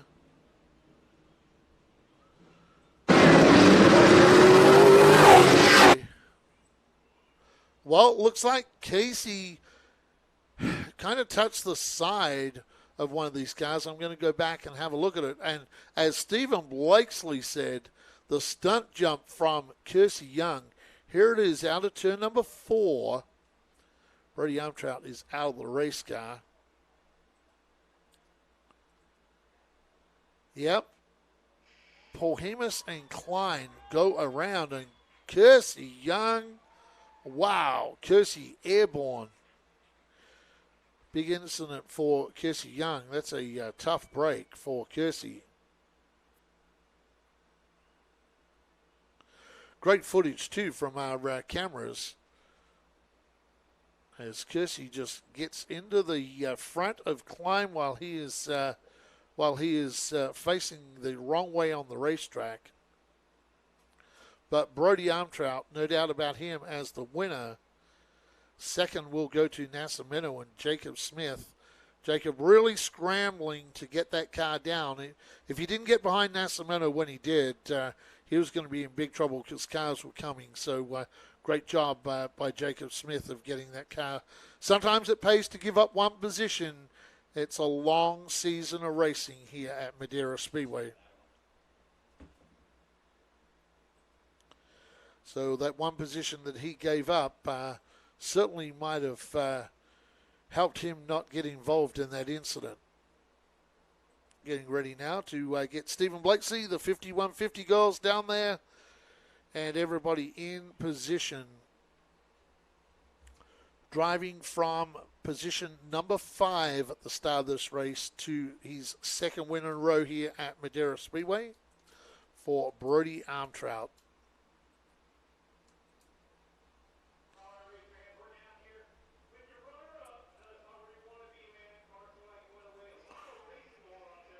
Great job, too, Ethan Nascimento doing a really great job today. Being interviewed by Brian.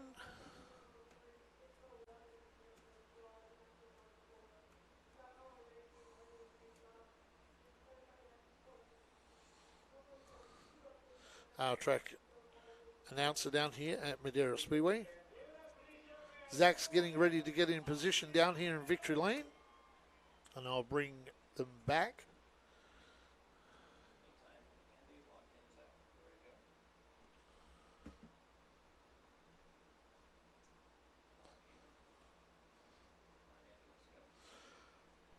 Welcome back to Madera Racing on MAV. Welcome back to Madera Racing on MAV TV for another round of the 5150 Junior Late Model Series. Down in Victory Lane, it's Stephen Blakeslee and Brody Armtrout. Brody Armtrout, 2 consecutive wins in the 5150 Junior Late Model Series, fighting off Jacob Smith, fighting off Ethan Nascimento. What does it mean to go 2 in a row here in this series? I think it shows that we have more skill than luck in this sport, and it's all about consistency, and we're going to go for the championship. There's some powerful teams in this series, and you guys got this new race car. You got Roger Bracken in your corner. How critical has that been?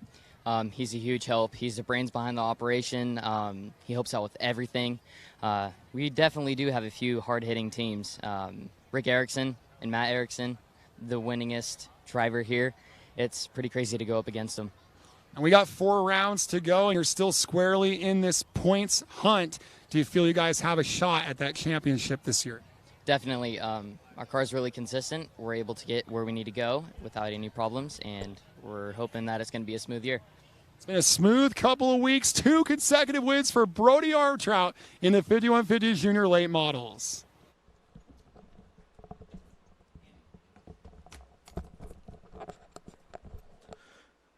Well, a very happy Brody Armtrout down there this afternoon, getting his second 5150 Junior Late Model win here at Madera Speedway.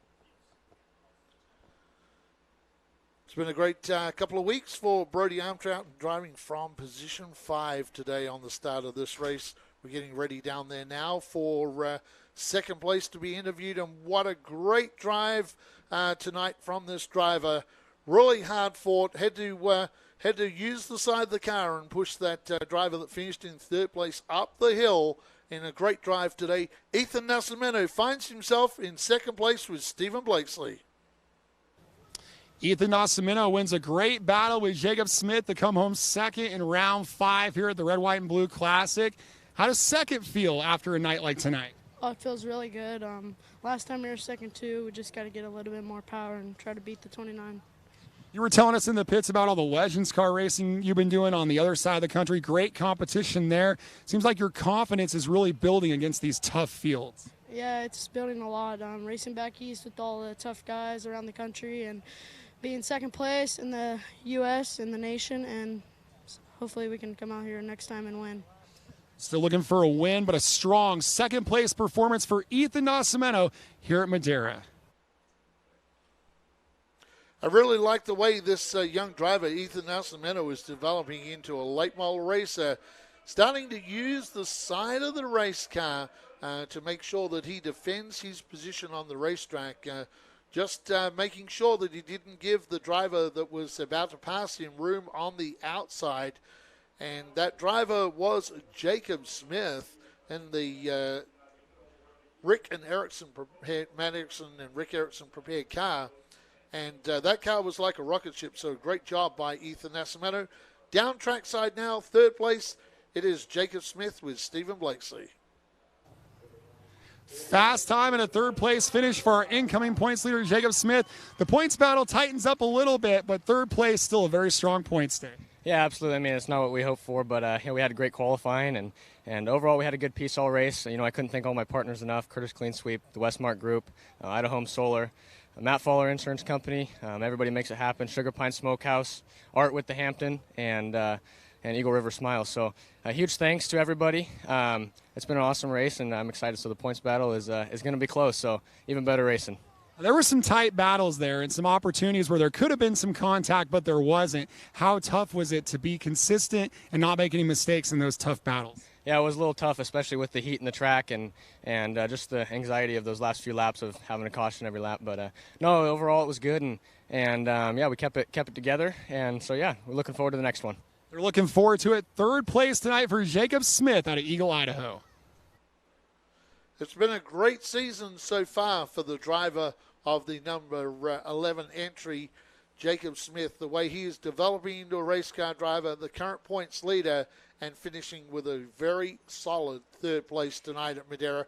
Second place was Ethan Nascimento, and of course the winner for the second time in 2 rounds, Brody Armtrout takes the win. Can't wait till the next round of the 5150 Junior Late Models to see who will be the big winner here on MAV TV. On behalf of Kenny Shepard, all the production crew, and all of our camera crew, my broadcast partner, Stephen Blakeslee, I'm Outback Andy. We'll see you at the next race from Madera Speedway. Is that your stomach growling or the sound of thousands of horsepower circling the track? Fuel up for race day with Mission Foods. Supercharge your taste buds with fast and easy to create recipes that are winner circle delicious. Try some of our mouth-watering tacos to piled high nachos, fresh chips with guac, and more. Start those engines because Mission has you covered from the green flag to the checkered flag. Now that's too fast, too tasty.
.5150 is power. The power to overcome. The power to persevere. The power to set your life on a course for success. When you're faced with the challenges life throws at you, you focus and do what is needed to go beyond what is required. So stand up, stand firm, believe, make it happen, and live through the madness, knocking doors down along the way. We are 5150. Through the Race to Be Drug-Free campaign, we raise awareness about the harmful effects of drugs. We educate children both inside and outside of schools about staying off of drugs and out of trouble. We also have our Gloves Not Drugs boxing program, which allows kids between the ages of 8 and 18 to come learn the art of boxing and also Brazilian Jiu-Jitsu. They've taught me to become a role model to everyone else.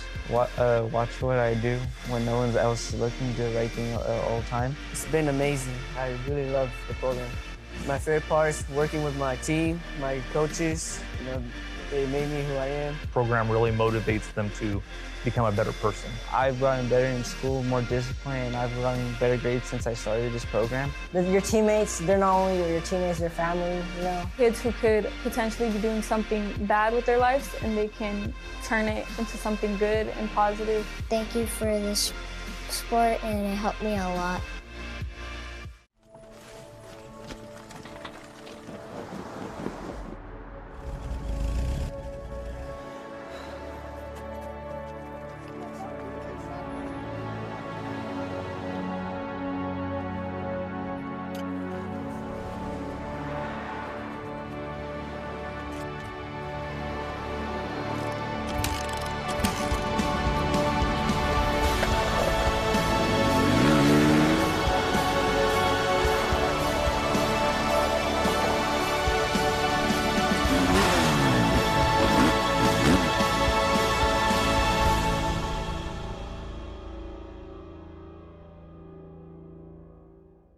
Is that your stomach growling or the sound of thousands of horsepower circling the track? Fuel up for race day with Mission Foods. Supercharge your taste buds with fast and easy to create recipes that are winner circle delicious. Try some of our mouth-watering tacos to piled high nachos, fresh chips with guac, and more. Start those engines because Mission has you covered from the green flag to the checkered flag. Now that's too fast, too tasty. Hey race fans, are you a fan of grassroots racing? Would you like to see more content from behind the scenes at the Madera Speedway? If so, you need to check out our YouTube channel, Short Track TV. Short Track TV is where you will find the behind the scenes action with documentaries of the race car drivers, old race footage, and other exciting and fun content from the Madera Speedway. Go to Short Track TV and subscribe today and enjoy some more great content from the fastest 1/3 mile in the West, the Madera Speedway.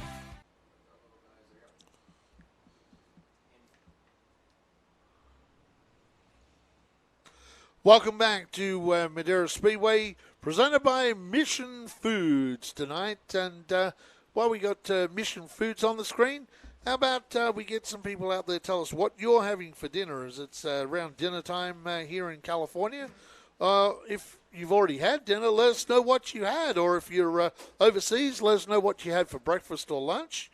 Remember, you can also have those Mission tortillas. You can make a breakfast burrito with those as well. Put a bacon, more bacon, cheese, potatoes. Yep. I just don't do the egg very much, but you put some sausage in there, would be really good. Little pancake syrup in there, maybe. Yeah, it'd be good. Right across the bacon and the sausage, bit of pancake syrup, or some of that nice syrup from Vermont. That'd be really good in there too. So yeah, let us know what you're having, and we'll get back to you and see what you're commenting. Make sure you get those likes up. We hit them up. Let's get them over 200. I love to see those jump over to 200. We're pretty close to getting those to over 200. I would love you to get the likes up. We got the Mini Cup Bandolero Challenge coming our way now. And we'll have our Nut Up Pro Lay models after that for all the people wondering on the live stream. Yes, we'll have that up here pretty quickly. Just waiting for my screen to come back up.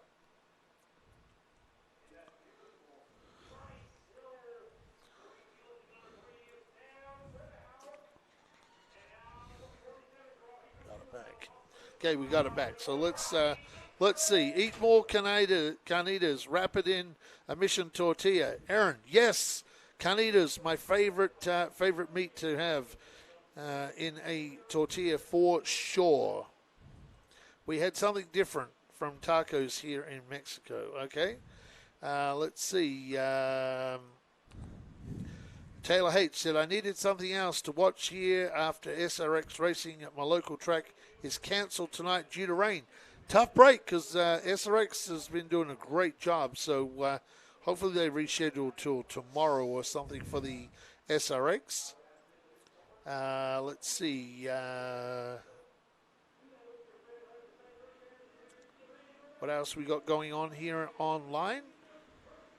A NOS 1 Jewish Techno Party on YouTube. Okay. James Ashcroft, didn't they just fix that from an accident 2 weeks ago? That is their backup car for, I presume you're talking about Kersey Young.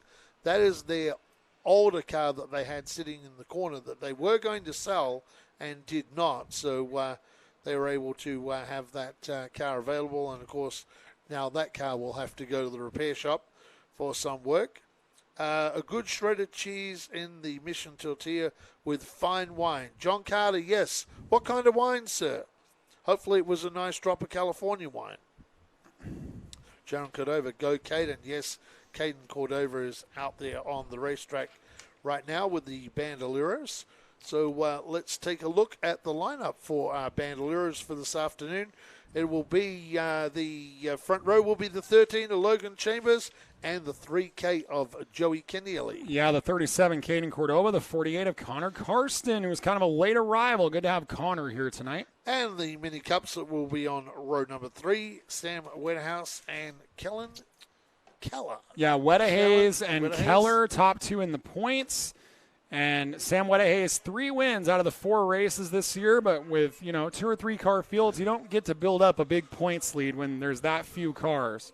And Sam looked really good in the heat race today, and Sam was actually right on the back of the Bandoleros in the heat race today. So Sam Wedhayes did a really good job in the heat race today. Did a good job in qualifying as well. Yeah, but the way these cars restart and start, the Bandos have twice the horsepower, but they also weigh about twice as much, and they don't have the steering that the Mini Cups have.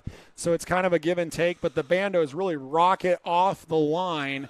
And so we keep the Mini Cups back from the Bandos for that reason. So even though, yes, Wedhayes has what it takes to probably run second or third among the Bandos, he runs that Mini Cup race. Yep. Hey, how about this? Primetime's having some Kinder's barbecue, getting ready for a start now. The 13 in Chambers and the 3 of Keneally now. We'll bring them to the green. Here we go. Pace starting to build, and you'll see those Mini Cups will try and get a bit of a flyer before the green comes out. And you'll see that the Bandoleros will probably skip away. But when we get to the end of the first lap, those Mini Cup cars will be up to race speed. But one thing you got to remember is they're racing amongst themselves. So the Mini Cups don't gain anything from passing Bandos, but Bandos passing Bandos does mean something as the 3K of Keneally takes the lead. And now the 13 coming right back at him, Logan Chambers. Yeah, Keneally now looking really racy in that 3K this That's your main event winner from last race, Andy. Back and forth with our Wow, what a crossover leader. Move from Keneally. Did you see that, Stephen Blakeslee? From the outside to the inside, Logan Chambers and young Joey Keneally dicing back and forth, Stephen Blakeslee. Yeah, and you know, the family of the Vargas, Ryan Vargas's family, helping prepare that 3K of Keneally and all the success they've had in motorsports, and it's translating here at Madera for a different young driver. As Keneally and Chambers have pulled away, looks like a battle for third is shaping up on the track. Yes, it is. Connor Carston is leading that battle over young Caden Cordova. And the Mini Cup portion of the event, I can tell you that Wedhayes must have made a mistake because Kellen Keller has passed him. So Wedhayes, they were closing in on the back of the Bandoleros, so something must have happened there. And, well, speaking but what of is closing happening in, up front is, that's right, the 13 closing in on the 3K. And young Keneally doing a good job trying to win 2 in a row here, Stephen. These are identically prepared cars out of Concord, North Carolina, just in the shadow of Charlotte Motor Speedway by U.S. Legends cars with Briggs & Stratton V-twin power plants and identically prepared.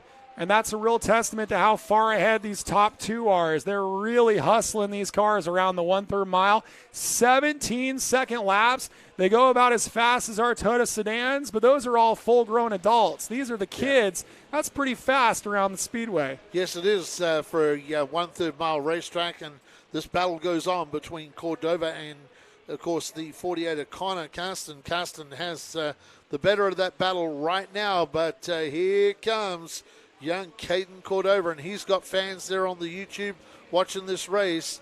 This is getting pretty sporty, this battle for third on the racetrack, and that'll be for the final podium position in our Bandoleros. Side by side for the lead here as Chambers jumps to the inside on lap number 9.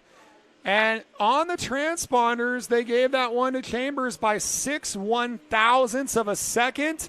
And now he's clearly got the lead on screen as they work their way down the back straightaway. Yeah, I was hoping to see Keneally pull one of those awesome jobs where he went from the high line down to the low line, but we didn't see it. You see the roof flaps on this 13 car really blowing around a little bit tonight. There's a decent breeze here at Madera tonight, keeping this 100-degree heat down. Do you know the history on that 37 car, Andy? The 37 car, let's think about that. I think that's the Kersey Young car. It is. It's one of the Kersey Young cars. And so great pedigree on that car. Oh, contact with Karsten. Karsten saves it. Now, these drivers are largely from the Bakersfield area, so they have a lot of rapport. They race together in Bakersfield. They race together here at Madera. And I think there's a little bit of a respect there and really good driving. We've seen good driving from all 4 of the Bandos tonight. Yeah, we have. A lot of give and take from Bandoleros. And Keneally looks like he might be trying to mount another challenge on Chambers here. You know, you think back to our first junior late model season where most of the standout drivers came from the mini cups and the bandos, with Austin Herzog from the mini cups, Diesel West, the champion, out of the bandos, Austin Edwards, all his success out of bandos, Kyle Keller out of bandos. This has been the feeder class for the next step, and the car control these drivers are showing. I'd like to see a few of these in the big cars. Yes, I would. I'd like to see a couple of these drivers move up for sure and certain. And, wow, this battle continues between the 48 of Carsten and Cordova. They are been racing side by side almost all this race. They started alongside each other at the start. Now, Cordova started in third, so Carsten was able to get up into third and put that 37 car back one position. Now, one note, when they make contact front to rear on these cars, and you're wondering, how did the 48 of Karsten save that? These are rear engine cars, so you have a lot more weight on the back. It's not loose and just a fuel tank like in a late model. So you got that extra weight to help you. That was good driving. I don't think they made any contact there in this great battle for third as the laps are winding down. We got 2 to go at the stripe, Andy. If there was any contact, it was super minimal, and they are still at it again, Steve Lacey. Sometimes it's hard to see if they did get contact because the bodies on these cars do flex and move around a lot. So you see the body move, not necessarily when they're side by side. Did they get in? You see these cars skipping over a couple of bumps there on the racetrack. Oh, man, they're making heavy contact. Meanwhile, we're coming up on lap number 19 for the 13 of Chambers and the 3K of Keneally. Didn't see a white flag displayed to them yet as they're working their way into the mini cup traffic as the battle for third remains on your screen. For Carsten, he's hoping that he doesn't end up getting a tire going down. He's had a couple of shots to that rear wheel as now the Bandoleros, the lead Bandoleros, are coming up on those mini cup cars. Yeah, the leaders are on the final trip around the speedway on what will end up being a 21-lap event unofficially as they work their way through the mini cups, and Logan Chambers going to get the win.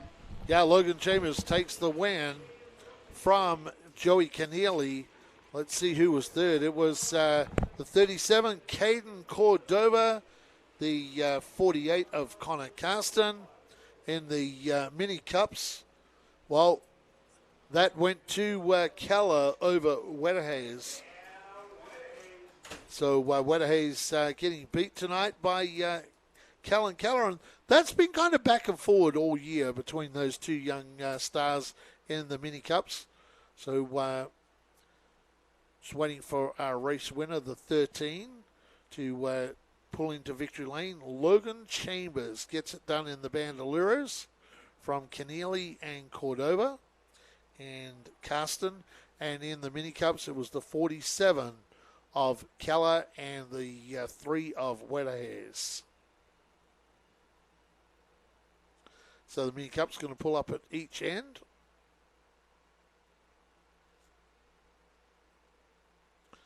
So the 37, he is out of the car really, really quick. Casey Young down there as well.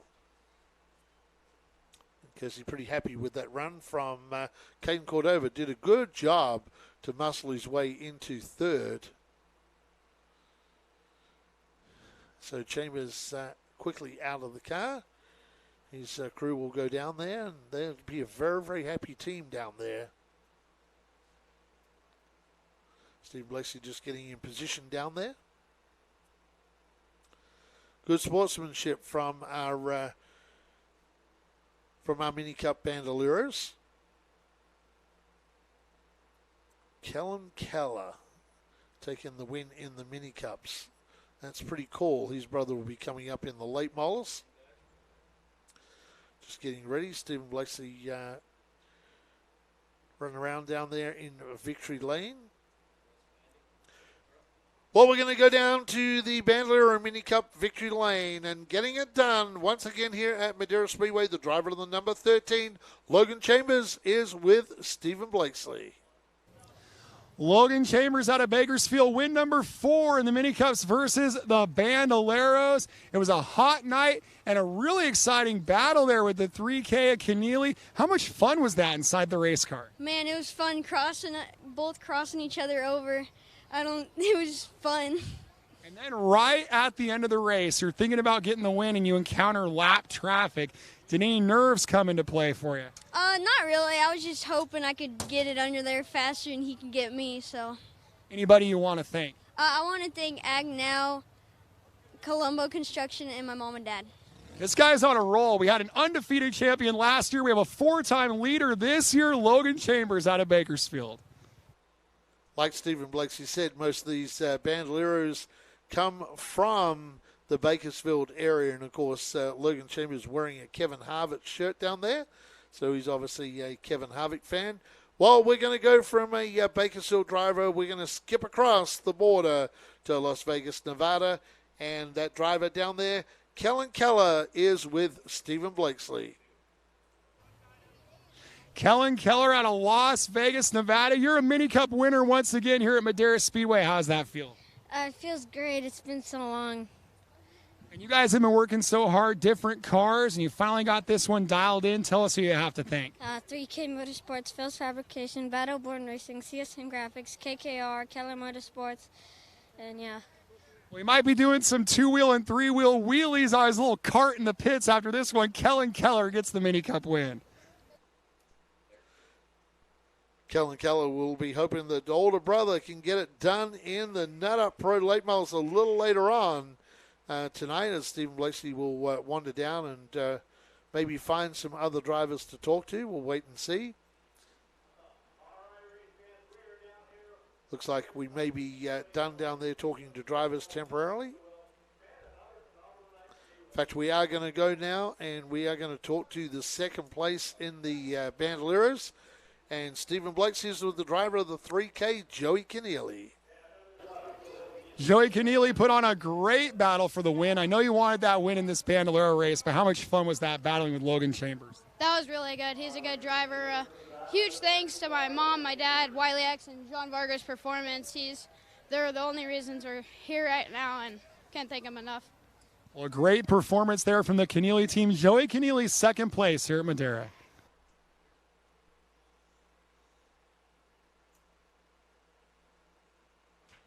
Great job by all of these Bandolero Mini Cup drivers today. That was some super clean racing and some super cool moves from these young drivers, our youngest drivers at Madera Speedway. Now Stephen Blakeslee is down there with the third place competitor today, and that is Caden Cordova. We had two really exciting battles tonight in our Mini Cup versus Bandolero race. This battle for third was a good one with Caden Cordova getting the third position. How much fun was that battle with the 48? It was really fun. I mean, just good racing there, and just good driving, too. Didn't make any contact. It was really fun. And tell us who you'd like to thank. I'd like to thank my sponsors, DJ Safety, 111 Inc., Ken and Joe's, The Hanger, and Kirsty Young Racing, and my family. How about this Bakersfield driver, third place for the 37, Caden Cordova. Great job down there to Caden Cordova. I know Caden has some fans on the YouTube for James Ashcroft. 80 laps tonight for the late model feature. 80 laps for the late model feature tonight.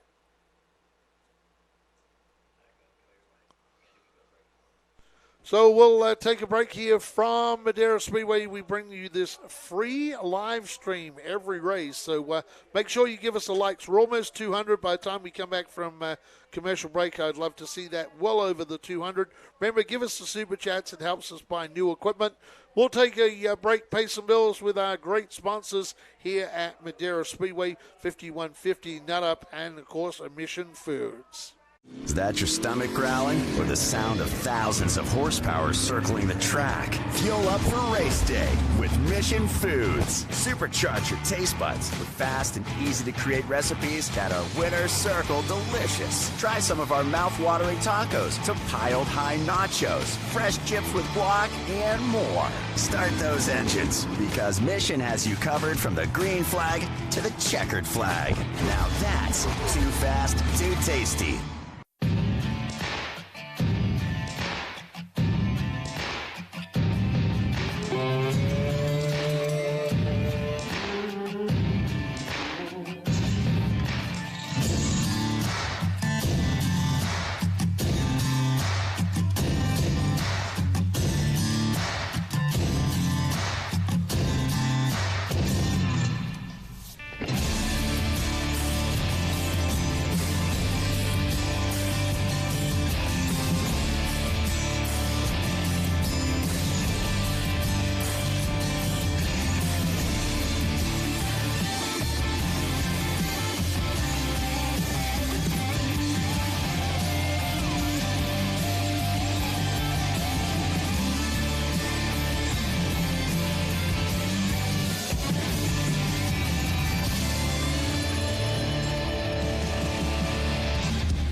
5150 is power. The power to overcome. The power to persevere. The power to set your life on a course for success. When you're faced with the challenges life throws at you, you focus and do what is needed to go beyond what is required. So stand up, stand firm, believe, make it happen, and live through the madness, knocking doors down along the way. We are 5150. Where you are now may not be where you came from. Sometimes you're preparing for success, and sometimes you're preparing for failure. The choices you make today may spiral out of control or spin you in the right direction.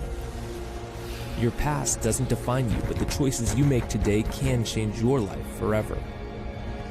The drive can motivate you or destroy you.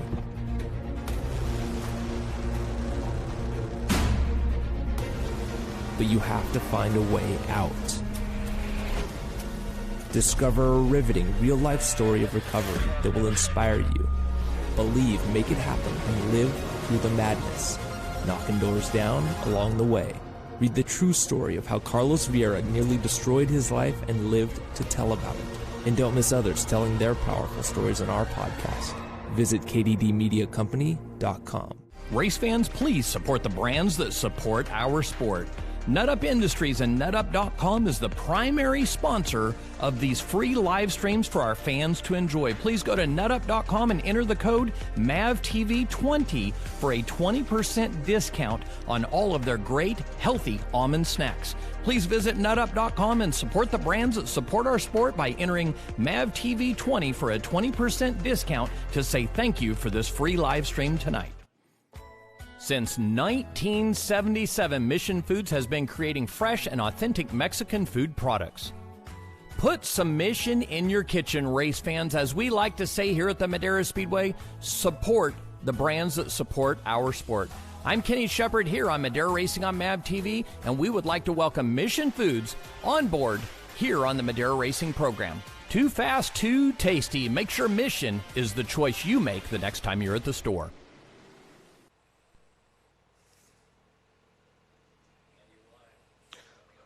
Welcome back to the Madera Speedway live stream on the YouTube, brought to you by Mission Racing Style Tortilla Chips. Too fast, too tasty. The fastest race chip on the racetrack. Hey, everybody's clearing out from the Bandolero Mini Cup cars. We're getting ready for our late balls, 80 laps tonight. It's pretty cool you guys were commenting about the design of those Bandoleros, comparing to things like MR2 or a Lotus Elise. Someone was saying like an Opal. Yes, they do look a lot like a Lotus Elise. That is very, very correct. I would, if I had to pick a car, I would probably go with the Lotus Elise as the look of these cars. Of course, they're produced by the same people that produce the Legend cars. As we get ready to roll out a full field tonight of late balls here at Madera Speedway. Some great stars on the racetrack tonight for our late models. 80 laps, 50 laps, then we'll take a break with a 30-lap shootout to claim the checker flag tonight. How about it? Matt Erickson and racing Jason Aguirre. Two guys that have done a lot of racing together in this part of the world, side by side, leading him to the green tonight. It was a 10 invert, so what happens is the top 10 qualifiers go in, they draw out a card out of the pack, and that's how we set the lineup from the invert. So Matt Erickson starting on the pole. Matt was loves these red, white, and blue tribute races, loves to win these. One of his favorite events here at Madera Speedway. So look for Matt Erickson to be super competitive from the pole tonight.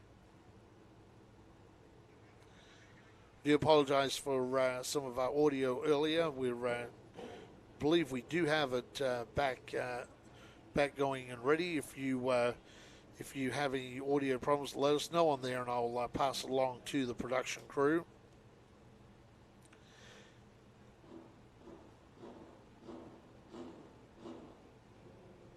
So these are late model stock cars, pretty open rules. We have open motors, we have crate motors. The control tire, the Hoosier 970 control tire, evens up the field. Just very basic rules for late models. We've changed the ruling back to more conventional style bodies now. So we moved them back to those bodies, which I like a lot more than the fabricated bodies. So it's pretty cool to see these back like that. The control tire makes it into play. Shock absorber package rules as well. So that evens up the big motors with a little weight break for the crate motors, obviously, as well.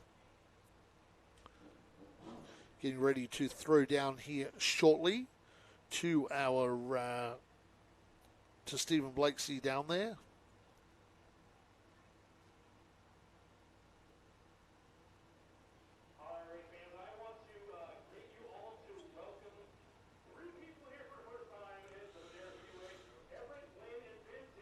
Looks like Stephen Blakeslee is in fact ready for his stand-up tonight for Nut Up Pro Late Models. We're going to go down trackside to Stephen Blakeslee. Welcome to round number 5 of the Nut Up Pro Late Models for 2021. Here from the fastest 1/3 mile in the West, the Madera Speedway. It's the Reverend Ron Spencer Red, White, and Blue Classic in honor of Ron Spencer. And the guy right behind me starting on the pole, Matt Erickson, is a driver that knew Ron Spencer quite well and one of the most motivated drivers to win tonight's main event. He has won a Reverend Ron Spencer Classic before. He'd like to get his second of those here tonight. It's an 80-lap event, and when you look over the top 10, a lot of junior late model talent that has now migrated to the pro late models with names like Nascimento, Walbridge, Holly Clark, and our points leader for 2021, Austin Herzog, who's going to start behind some of those names. He has to start on the 5th row as he defends his points lead. It's an 80-lap main event, 50 laps to start, 30 laps for the conclusion, and it's all coming up next only on MAV TV. Thank you very much down there, Stephen Blakeslee, as we get ready for this 80-lap main event tonight.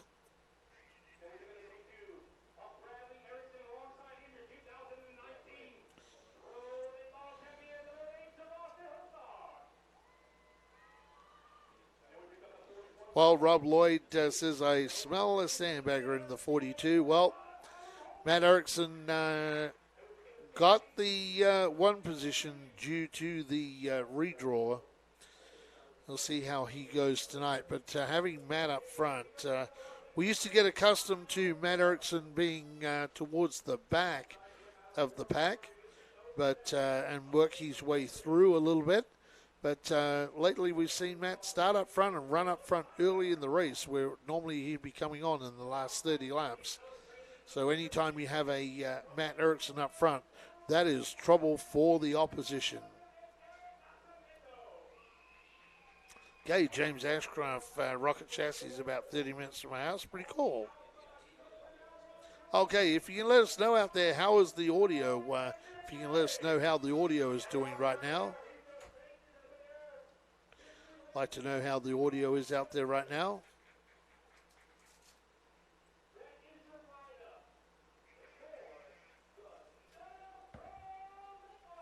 Okay, so Hansel 104, we needed another Crank It Up audio portion during the main feature. It was called. Just plan and announce it the next time, or make it a thing going forward. Okay, well, we can probably let our production crew know that if we're going to do a Crank It Up audio, we'll let you know. I'm sure we can have our production crew do that. Maybe that we can do a Crank It Up audio section. No, they were saying what? Okay, so just quickly, I'll just talk to our production crew. Kenny, what they were saying is there's the audio with the cars is super great, but hey, let them know so we can announce it as a Crank It Up audio. So they seem to love that. So maybe we can factor that in somewhere along the line. We'll have a section where we crank up the audio and let you hear these V8 race cars on the Madera Speedway racetrack. Well, we usually get told when we got a replay coming up, so maybe we can do that. And let you guys know when we got a we find a name for that, either a Crank It Up audio or hey, race fans, we got some real audio of real race cars around a real racetrack happening here at Madera Speedway. What is real, though, is it's 80 laps tonight. A lot of money on the line, a lot of points on the line. My broadcast partner, Stephen Blakeslee, is just joining me back in the booth tonight for round number 5 of 9-race series from Madera Speedway, approaching the half of season 2021.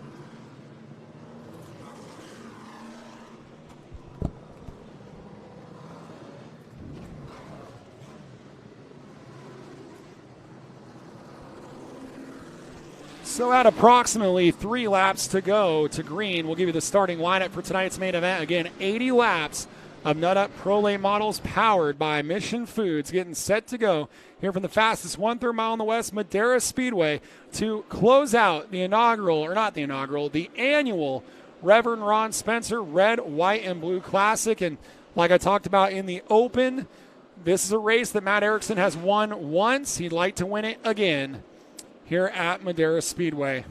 And again, when we get the notice for 3 to go, Andy, we're going right into our Pro Late Model television program for MAV TV and for the fans around the world at Short Track TV. As it looks like they're still kind of sorting out the lineup, as I think the lineup was impacted by Holly Clark, who we talked about in the open, but is not going to accept the green flag, I don't believe. She was slated to start 7th, and we don't see the 17 ride. Of course, she was part of that rather tumultuous junior late model race, and I think the wheels have come off for the 17. I don't think she's going to answer the call. They're a little bit short-handed on that team today as well. Normally with those cars prepared by Mike Nake and Nate Clara Motorsports, who are not running with us tonight. So, again, good opportunity to get in there and hit the super chats and give us a big hello and help us with funding this grassroots motorsports effort here from Madera Speedway. Hey, Stephen, let's see if we can get the likes up to, we're at 223.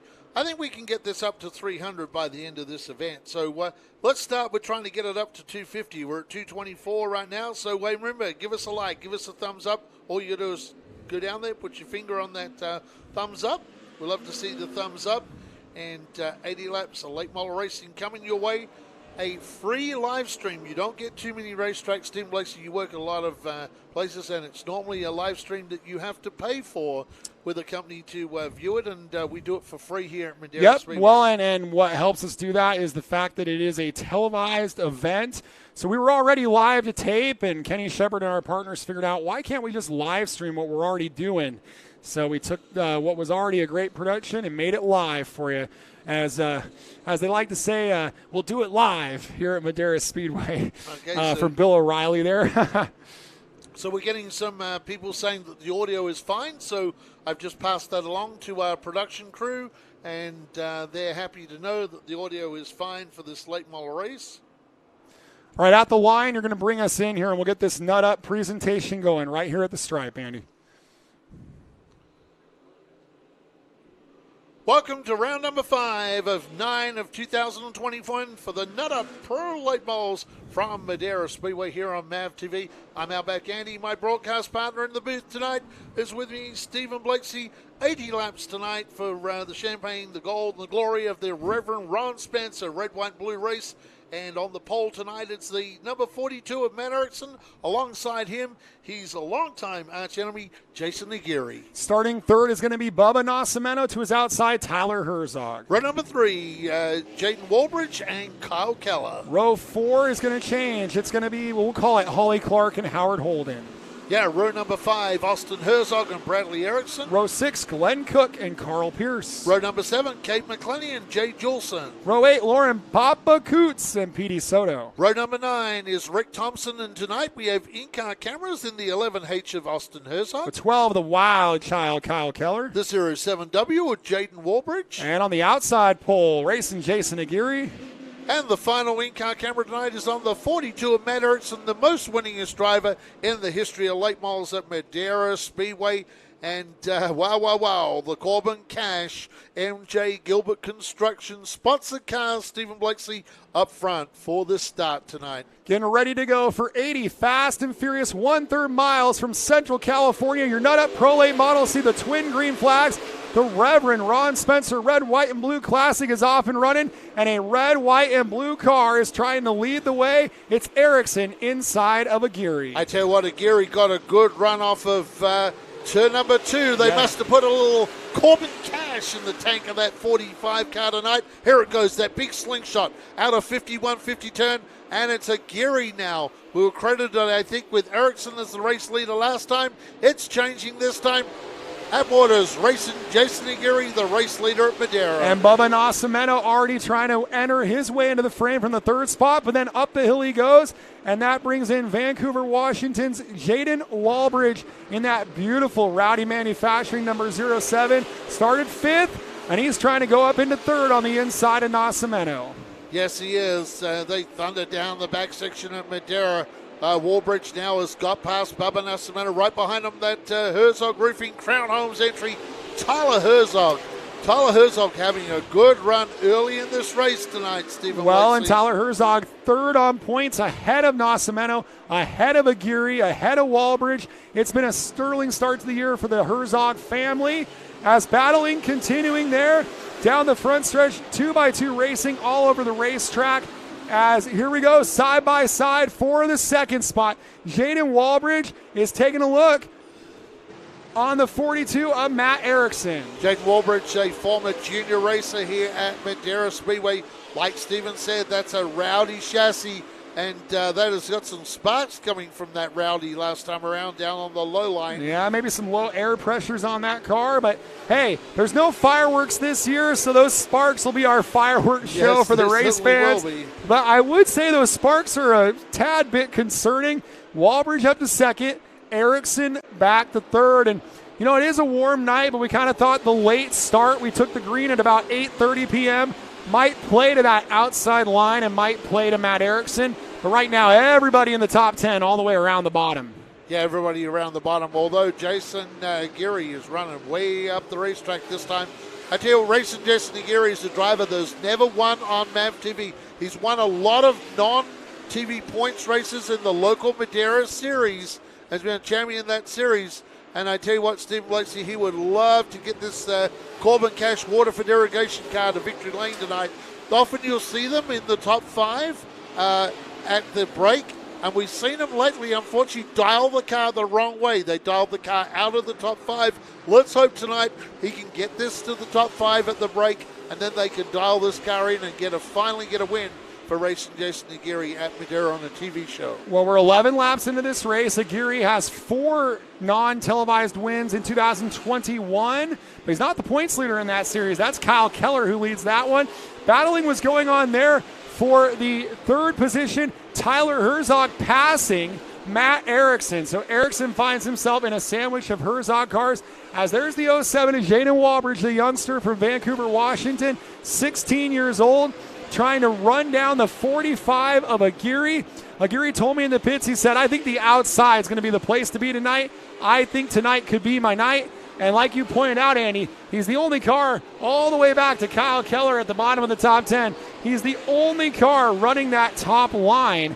But Walbridge is making some hay on the bottom. Yeah, Walbridge is, but at turns 1 and 2, if you can get off the hill, you make a lot of time on that outside. You see Walbridge was good out of 4.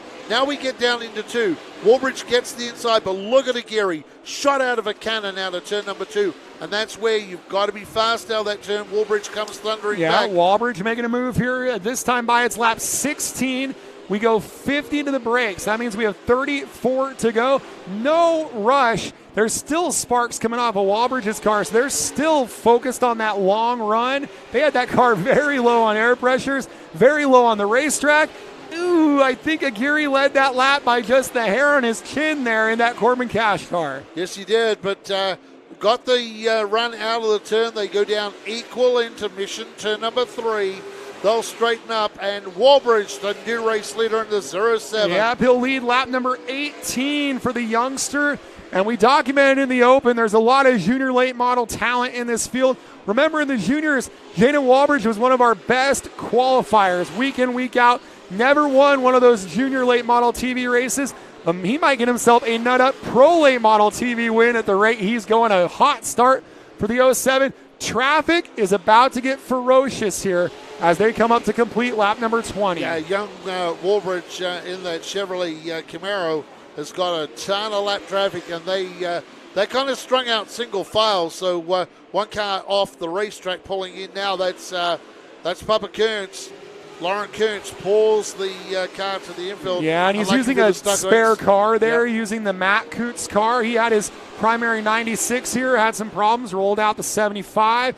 Austin Herzog is not pressing the issue. He's just kind of letting this race come to him in that Blaser Swiss Loop Toyota. Started 9th. He's up to 5th right now as battle for 2nd. Yeah, battle for 2nd now. It's one of the cousin Herzogs, and it is Tyler Herzog.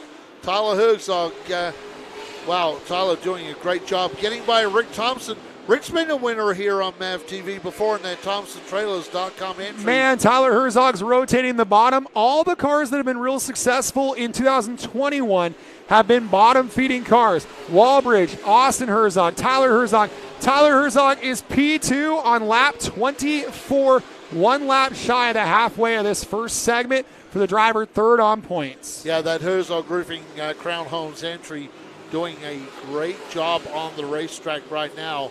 And we've seen this with Tyler. When he gets on a roll, a driver that's dogged sometimes by some really bad luck, but when he gets on a run, he is super fast here at Madera. Jason Aguirre was tied with Bubba Nascimento on laps led at the top, both with 65 laps led on the season coming into tonight. And now, of course, Aguirre kind of extending, or was trying to extend that lead, but he's fallen back a little bit as Walbridge came into tonight 38 laps led, and he's added to that tally, putting a lap on Jay Julesen. A driver, Walbridge and Julesen, they battled a lot in the junior late model ranks, and he just went flying past that Meade Performance car, bringing the one of Herzog with him. Now they'll put a lap on the Legends car graduate, Petey Soto from Santa Clara, California, home of the San Francisco 49ers. Right now he's trying to deal with the leaders who are flying past him here on the Speedway. Yeah, he's had a kind of a mixed season, had his race car trailer stolen, and they lost a lot of gear out there. People clubbed together and put a lot of money in and some parts and got Pete back out on the racetrack, so he has gone a lap down. I tell you what, Herzog now might be closing in on that 07, the race leader. The trick, getting through the traffic tonight is with Walbridge. Walbridge able to run the low line, so he's been able to pick the traffic off pretty easily. Yeah, some ferocious battling just outside of the top 5 as well. As we saw, Bubba Nascimento and Bradley Erickson are just ferociously battling. You're going to see that on our speed shot here. They're battling for 6th on the racetrack, and that has been an entertaining duel. Meanwhile, Matt Erickson has caught up to racing Jason Aguirre into turn number 3. Erickson to the inside of Aguirre as they go flying past us on the speed shot. Aguirre a little loose. We've seen that tonight. Cars get up on the high line out of 4. Looks like it's a little slippery out there, and it's a good way to get in the wall. But Aguirre defending his position on the outside, Matt Erickson on the inside. But with the way the racetrack is right now, it's only time before Matt Erickson slips by that MTFX graphics number 45. Well, I look at my notes, and every couple of laps, I'm writing that somebody new has dove to the inside of Aguirre. He might have to think about changing the game plan and getting that car to work on the bottom. He's staying committed to the top. Well, live or die by the high side, like a Kading out there in the 45. Well, the 45 getting it done on the high side. And as one of his sponsors would say, yeah, that's what we came for. We got around the outside of the most winningest driver in the history of late models at Madera. Well, that's Erickson playing offense, Aguirre playing defense. In fact, the way this battle's playing out as they battle for the 3rd spot. We've run 36 of 50 in the opening segment of the 5th round of the 2021 Nut Up Pro Late Models powered by Mission Foods in the Reverend Ron Spencer Red, White, and Blue Classic. Battle on your screen is for 3rd. They're battling behind the 07 Walbridge, the 1 of Herzog, Battle for third between the 45 of Geary, 42 Erickson, and as they battled, the 11 of Austin Herzog joining the fray. Yeah, Austin Herzog now starting to catch up to this battle between Erickson and, of course, Aguirre. Give that to Aguirre over the line that time over Erickson. But here comes that Blaster Swiss Loop number 11. He'll have to put a little bit of that lube on the bodywork of that car and just slip on by. Get nice and slippery and try and a little bit of contact. Oh, Matt Erickson got into the side of the 45. A lesser driver, Stephen Blakeslee, would have been around there out of turn number 4, but the skills of Matt Erickson doing a great job. And now they line up nose to tail. The 11. They line up nose to tail. Aguirre went high, but the lap car, Soto was there with 10 to go of the break, and I think my words of the day are give and take because Erickson really probably could have forced that issue there, decides not to, and we keep it together. Erickson coming up the inside here, 9 to go to the break. Yeah, 9 to go to the break, and I'm seeing that 05 car of McClinney in there as well. Yeah, Steve he is a Lexington. lap in arrears, Yep. I believe, as they continue to work their way through the pack. I believe the 21 of Nascimento, 22 of Erickson are P6 and P7 as we run. Petey Soto Unofficially. having a good battle with that McClinney car out there, the 05. Yeah, for position a lap down is there's a look at the 07 Jaden Walbridge. They've kind of cleared the lap traffic now. And the lead on Tyler Herzog is about 5 car lengths with 6 to go this time by.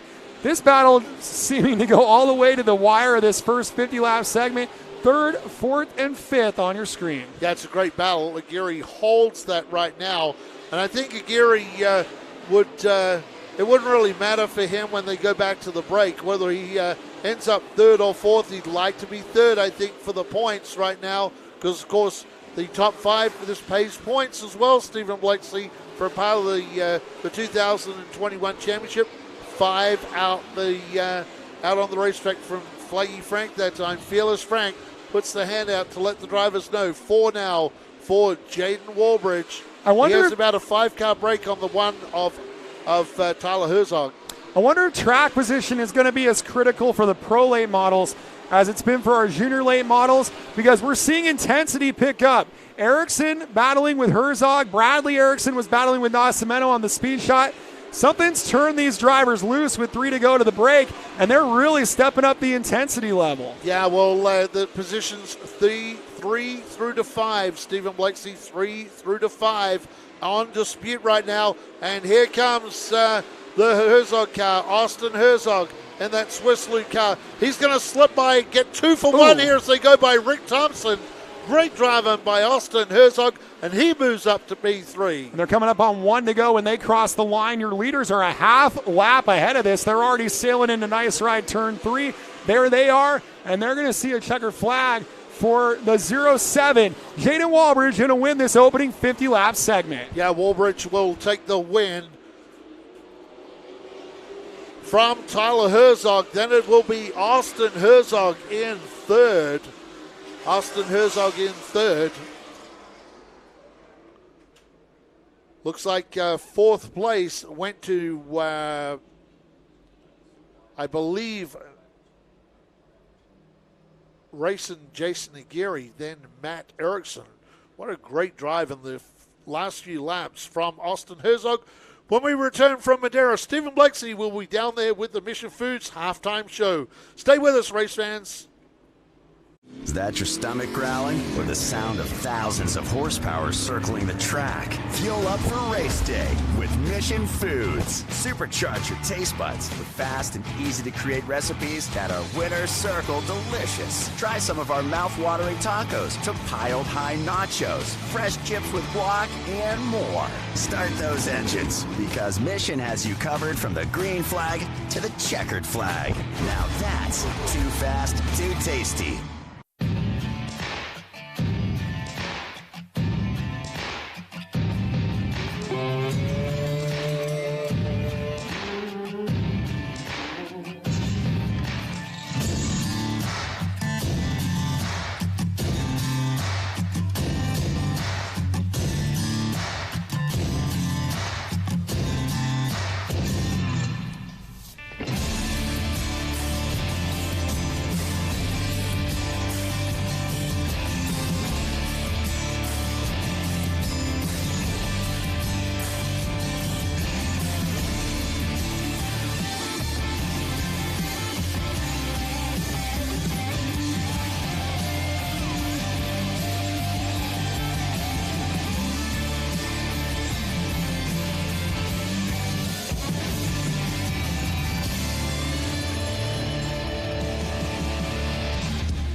5150 is power. The power to overcome. The power to persevere. The power to set your life on a course for success. When you're faced with the challenges life throws at you, you focus and do what is needed to go beyond what is required. So stand up, stand firm, believe, make it happen, and live through the madness, knocking doors down along the way.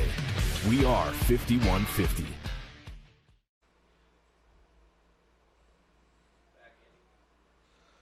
Welcome back to the Mission Foods halftime show here at Madera Speedway.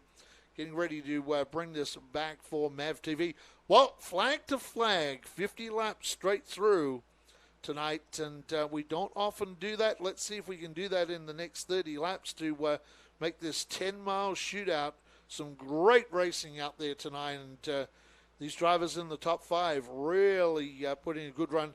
Big shout out to Austin Herzog, who put in that big run to finish 3rd in this first portion. For those who just joined us, welcome along to Madera Speedway for the halftime show, brought to you by Mission Racing Style Tortilla Chips. Too fast, too tasty. And I tell you what, a driver that was maybe a little too fast tonight was our race leader, Jaden Walbridge. So we get ready to bring it back for MAV TV. We're just getting ready for Stephen Blakesley to get into position down here. For our YouTubers, hey, thanks for the likes too. I'd love to get that up to over 300. Let's see if we can do that. We've already got up to 252. Love to see you guys get that up. Welcome back to Madera Racing on MAV TV. It is the Mission Racing Style Tortilla Chips halftime show. And did he put on a show tonight, race fans? He started out at position number 5. It's Jaden Walbridge, and here's with us, Stephen Blakesley. Jaden Walbridge in the lead here at Madera Speedway in the Reverend Ron Spencer Red, White, and Blue Classic. Obviously a strong lead through that first segment, but what's it going to take to keep that lead for these final 30 laps? Yeah, I definitely learned a lot from last race. You know, I got too far out in front there that last race, and I was just kept telling my spotter, keep me about five car lengths ahead. And I was really saving there towards the end. This car's got such good roll speed, it's hard to save, you know what I mean? But no, we're going to make a couple changes here, and I think it'll be really good for the second half. You know, to lead this first half, charge from 5th like that pretty quick is pretty cool, especially for, you know, Reverend Ron, all these guys, and Kenny. And all my guys that work so hard for me, and you know, it's starting to pay off, but we need to put this second half together.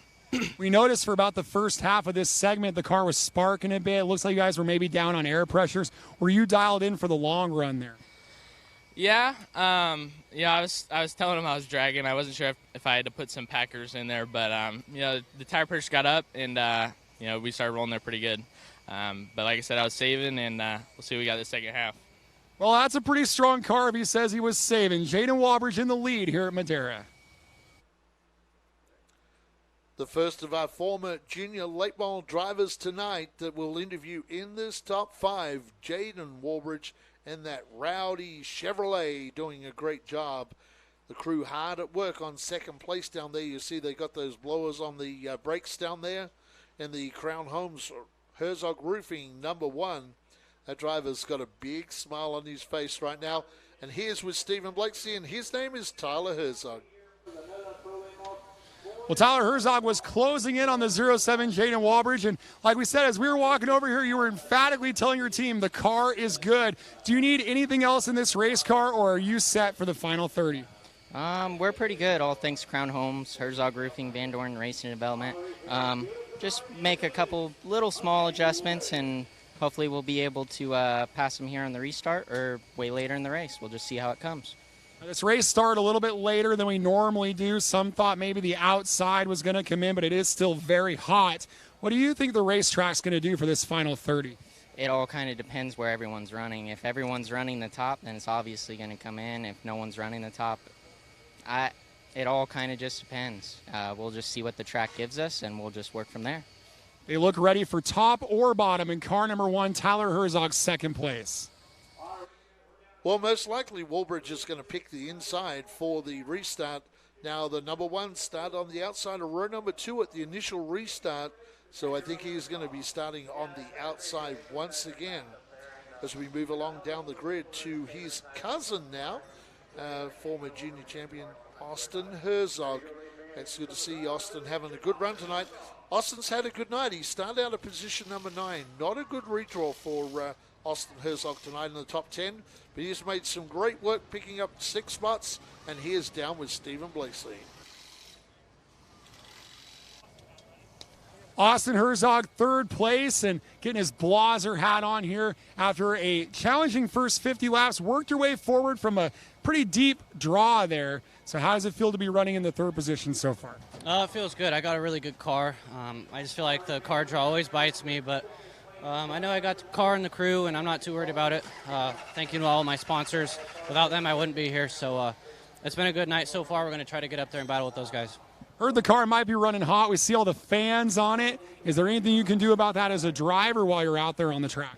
No, there's nothing you can do. It's kind of a helpless feeling, but it's a crate motor, so she'll push through, and we're cooling her down, so I'm not too worried. Well, they're not too worried. They're going to push on through from the 3rd position. Austin Herzog in car 11. Well, on a triple digits day here in California, hot conditions and a hot driver in 3rd place and a hot car as well. So Austin Herzog's racing tonight, picking up 6 spots. The big mover inside the top 10, and hot all around. And here's a driver now that has been hot all through his career, the most winningest driver in the history of late models at Madera Speedway. It's Matt Erickson with Stephen Blakeslee. Well, that was a rather entertaining battle between this man, Matt Erickson, the 45 of Geary, the 11 of Herzog. Finally found something on the bottom, was able to make the pass there. Do you have something to go a little bit further forward here in these final 30 laps? Hopefully the car's extremely loose, just like our junior car was. So hopefully the adjustment's going our way. I don't know if we got around him because he was fading or if he was playing a little restart game and wanted to be on the inside instead of the outside. So unfortunately we're back on the outside, so hopefully these adjustments help. And, we could go up there and give Wallbridge a run for his money. A lot of fun racing there, side by side, a couple 3-wide moves there. And hopefully we're going to the front after this. There were a couple moments where you pulled up on the outside down here in 1 and 2 and kind of tucked in behind him. How did the outside line feel up there? It's pretty, it's probably as good as it was the last race. It's just our car's just too free over there, so when you load the right rear, it just gets way too loose. So we made a huge swing at this thing, and hopefully it goes to the front. Gonna try to tighten up the 42 Erickson here at Madera. Well, you see on Matt Erickson's race suit that big sign, MJ Gilbert Construction. You'll see it on the hood. That sponsor has been with him since day one. He started out at Altamont Raceway back in the early 2000s. So a great job by Matt Erickson. Matt looking pretty confident. We used to call the outside line the Matt Erickson line. Tonight it's been the inside. How things change here at Madera. And in 5th position tonight, big change from where he started, racing Jason Aguirre, and here's with Stephen Blakeslee. Well, racing Jason Aguirre, you told us in the pits earlier the outside was where you were going to go. That's exactly what you did. Worked for a while there. Great battle with the 42 and the 11. What's your game plan for the second half? Tire pressures got away from us, and they just ballooned up on the right side, and I pushed it too hard in the beginning, and we got a little lead there for a minute, and probably started counting my eggs before they hatch, and wore the car out. So we made an air pressure adjustment, and hopefully we can get back to the front. Well, they made some adjustments. We'll see if they pay off for car 45, racing Jason Aguirre. Yeah, racing Jason Aguirre in that Waterford Irrigation Corbin Cash. They'll need to put a little Corbin Cash in the tank of this for the final 30 laps tonight. We ran the first 50 straight through. Will we run the next 30 straight through for the Reverend Ron Red, White, and Blue Classic? When we return on MAV TV, we'll find out who will win this event tonight. Okay, back to the live viewers down there. Let's have a look what we got going on down here. Yes, the Herzogs, Taylor H. Yes, they are related. They are cousins. So they are cousins. Yep. Michael Owens, tell Stephen Blakeslee to tell Eric Nessman to get the front. I'm sure Eric's trying to get the front, but it is tough out there tonight. When no restarts happen, it's very, very hard. With these cars so similar, even the open motors, the crate motors, with the package we have, it all evens up. Our track announcer down there, Brian, just making his way back up to the booth. That long track back up here to race control area. Crews getting the final work on the cars, being told now to get those toolboxes to the infield, get the crews back. When you get going, a couple of drivers like Kyle Keller, the 21, they said no restarts tonight to help close this up. Once those lead cars got away, they continue to do that. So, okay, so let's have a look. See if we've got...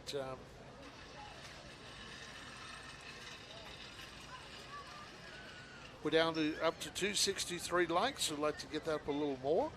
Good to see you guys talking about the SRX on here too. I love the way the community now, you guys all talk to each other. It's pretty cool too. You guys all make this a community. We're really loving this. Remember, if you can, give us some of those super likes.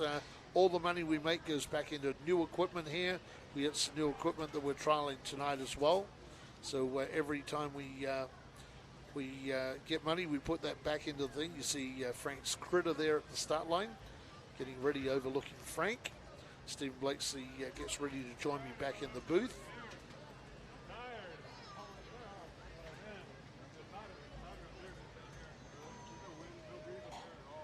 Yes, nice to see no Mars and the Trophy Girls back, Thomas McGray. We've missed the Trophy Girls when they were away for a period of time, and good to be back in California with no Mars.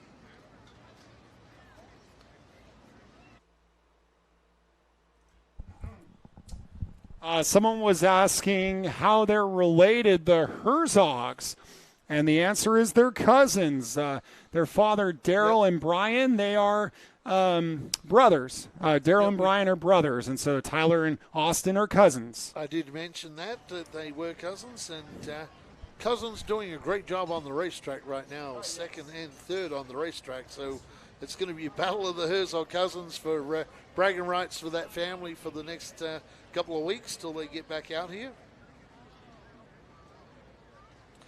James Ashcroft, could be anyone's race. Drivers had their ups and downs through the race. Yes, this is anybody's race right now. It's going to be a matter of how the changes they do during the break, what happens with those changes. We've seen Racing Jason Aguirre before make changes, unfortunately dial himself out. Hopefully tonight the changes will bring that car back to life and get him back up front. Well, someone commented and they said, what are you allowed to do during the break? You can put fuel in, you can take tires off, but you just have to put that exact same tire back on. You can't put a fresh tire on the car. You can move it, say, from the right front to the left rear or That's, whatever. whenever I've seen teams do that, I think it's very weird. You can sometimes you might wear a right side tire around and you've got a left side tire that's left that you can swap around. But you are allowed to swap the tires around. You just cannot put a new tire on the car. Fuel, you can call it down. You can make any suspension adjustments you need to make. The only rule is you can't take the tires off. If you do take a tire off, you will go to the back and you'll have to get approval to do that, because we only allow that when the wheel or the tire is damaged. So the wheel or the tire has to be compromised for you to be able to go to the backup tires. You just can't come in and say, I don't like that tire, I'm going to put another one on. So that's the rules. With the tires have to be compromised to do that.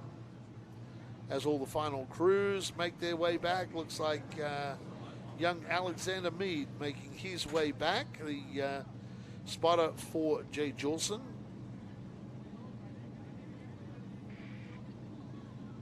So we get ready to go back. Green flag racing, 30 laps left tonight for the Reverend Ron Spencer red, white, and blue race. And for those who just joined us, Reverend Ron, unfortunately we lost Reverend Ron a few years ago, and he was here for many, many years. He was the track chaplain and used to go around the pits, talk to every driver before the start of the racing. If you needed a prayer, he'd come give you a prayer, give you some encouragement. Just come by and say hi, and was loved by everybody, and we really miss it. And I can tell you when I'm at the local nights of racing, we don't film for TV, when I have to go down and do opening ceremonies, really miss Reverend Ron not standing next to me. And great friend of everybody here at Madera Speedway, and we really miss him, really think of all the family. And I know he's looking up above tonight, and he loved that 50 laps straight through tonight. He was really enjoying that. So, Ron, buckle up, man. Now we got 30 laps to go, and we can get this thing done. And I know he'll be up there saying, well, I don't know if I've got a fan favorite, but I hope everybody's safe, and we'll just bring them home, and may the best driver win the race. That would be Reverend Ron. Mustang pace car is starting to move off now. Officials letting them know, let's go. Get these cars circulating around, then we'll double them up and back with the final 30 laps tonight from Madera, California.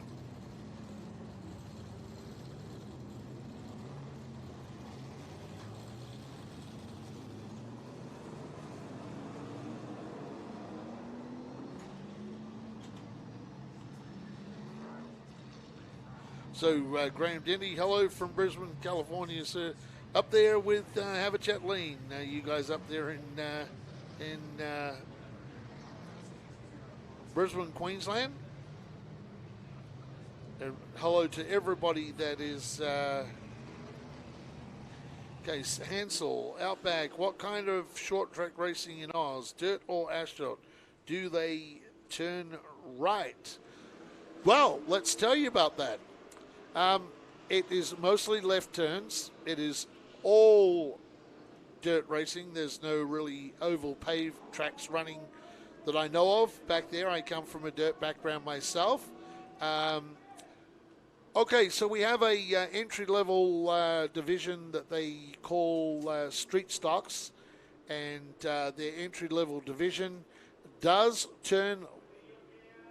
go the opposite way. In fact, they usually toss a coin before the start of the race, and that will determine whether you are going clockwise or you're going anti-clockwise. But for the most part, the cars do run anti-clockwise, but in the street stocks they do run clockwise, and that is a toss of a coin before the start of the race. I did race in those street stocks, and you have to keep your car pretty neutral, because you never know which way you're going to go. So you really can't do any, usually can't do any tire pressure changes, because you don't know until you're in the chute lined up whether you're going to go left or right. So that's pretty cool, and they have lights they can switch around.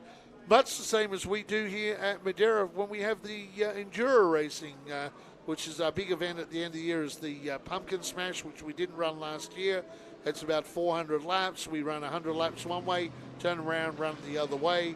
We put pumpkins, kids smash truckloads of pumpkins all over the racetrack. We put some soap and water to make it nice and slippery out there. And the Enduro cars, which are basically older type cars, and they put a roll cage in them and go racing bars back and front. And it's got open rules. So, yep. That's how we do it here. That's the only real time that we go the opposite way at Madera Speedway.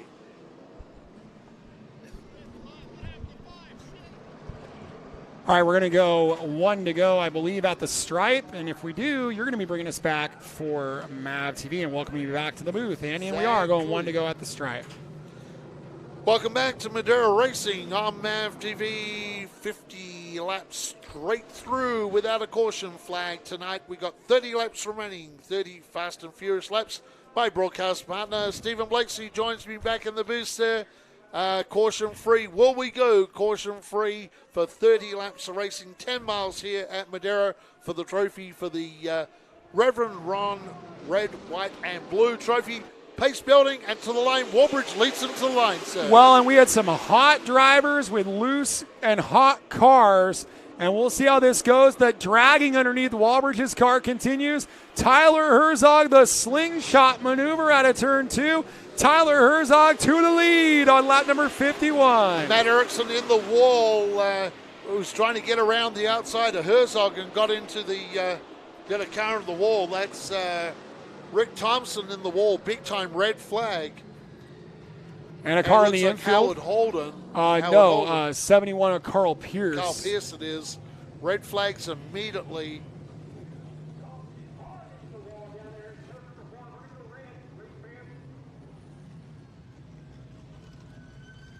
And our TJ Safety Crew will go report on the scene here from Madera Racing on MAV TV.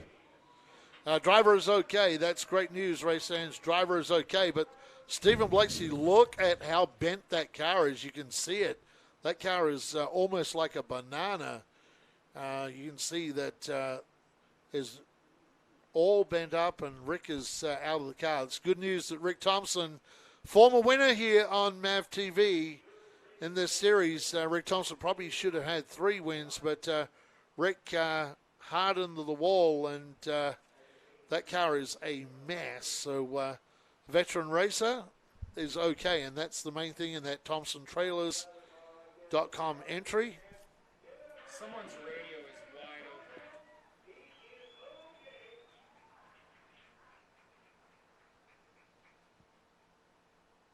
Good to see Rick walk away.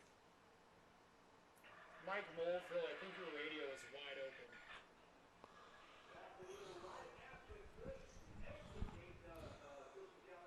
As it looks like Kenny Shepard is working on dialing up a replay here at Madera Speedway. So we'll get a look at what happened. Good to see Rick Thompson standing.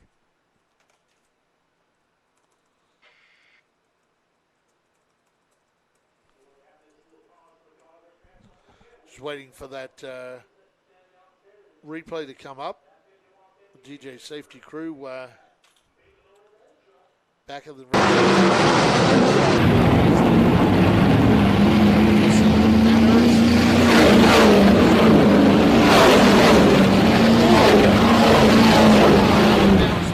Carl Pierce. Carl Pierce and turn.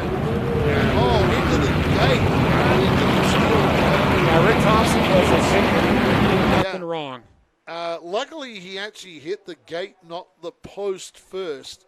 That gave a little bit of give there with the gate to move a little bit. But, yeah, that was a very, very hard, scary hit for Rick Thompson. And we got one more angle coming here on our broadcast from Madera Racing. It's the front stretch view. And like you said, Andy, everybody was scrambling for real estate. Erickson was awfully high. Now watch Erickson here, and he hits the wall, bang, right there. He may have not even really hit it all that hard compared to this. Yeah, compared to that. Yeah, Pierce pounded it.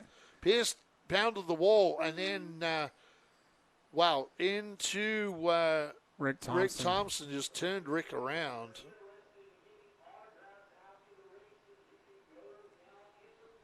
Car looks like it may have the front right is also damaged on that car as well. Wow, and when he hit the gate, it kind of moved the gate. Yep. It actually did a little warble from the contact, and I wonder if the gate's not a bit damaged on the turn 1 down there. And that little bit of rebound may have helped the car. Take a look at this, Andy. Yep.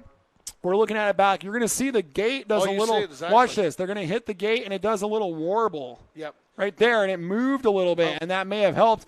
But that also means the gate is probably very heavily damaged. Unlucky Rick got into the gate before that pole, because once you hit that pole, that is super hard there. Yeah, he kind of hit at a 45-degree angle with the left rear first, and luckily it wasn't driver's door first. It was just behind it. Yep. But another team that's going to have some serious effort to have to be back here in a couple of weeks. Yeah, that car was really badly damaged. I worry about that car because main good thing is Rick is okay. That car, you see it as Stephen said, went corner in, and then also there is some front damage as well.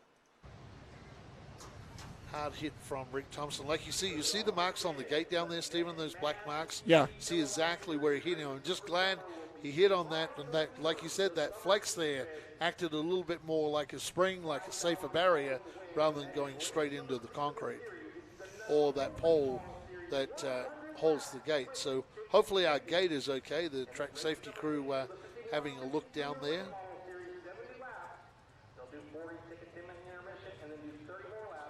Officials looking over this. Been a tough night of sledding for a couple of guys like Erickson and Keller tonight, along with the 21 Nascimento. Those guys have really struggled to go forward too much tonight, Stephen. They've been kind of stuck back there, and that lead 5 had got away. But with no restarts, it makes it difficult when you don't have those restarts like that. This time they get to close up and see if they can. So if you're just joining us on Short Track TV, we are red on lap 51 for a rather serious crash involving Rick Thompson hitting the gate rear first. And luckily Rick was all right, partially because of the way he impacted the gate was kind of a saving grace on that. And we're going to get this thing tidied up with our DJ safety crew and get things back underway here for Madera Racing on MAV TV, on Short Track TV on YouTube. Is that your stomach growling or the sound of thousands of horsepower circling the track? Fuel up for race day with Mission Foods. Supercharge your taste buds with fast and easy to create recipes that are winner circle delicious. Try some of our mouth-watering tacos to piled high nachos, fresh chips with guac, and more. Start those engines because Mission has you covered from the green flag to the checkered flag. Now that's too fast, too tasty.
$51.50 is power. The power to overcome. The power to persevere. The power to set your life on a course for success. When you're faced with the challenges life throws at you, you focus and do what is needed to go beyond what is required. So stand up, stand firm, believe, make it happen, and live through the madness, knocking doors down along the way. We are 5150. Welcome back to the Madera Speedway live stream on the YouTube. And Hansel 104, yes, burritos, midnight burritos he's having. Where are you, Hansel? You must be in a different time frame to us, probably 3 hours. So you're quite east of us, I guess. But burritos, hopefully you're using Mission products to make those burritos, sir. Well, Stephen Blakesy, we are into this race, the first caution of the night for our pro late models. Hopefully, that's incredible. Yeah, that's pretty incredible when we can do that. As looks like the one took the lead on the outside and is likely going to elect for the outside. And I'll bring him back here for MAV TV in just a moment. But looks like Herzog's picked the outside for this upcoming restart.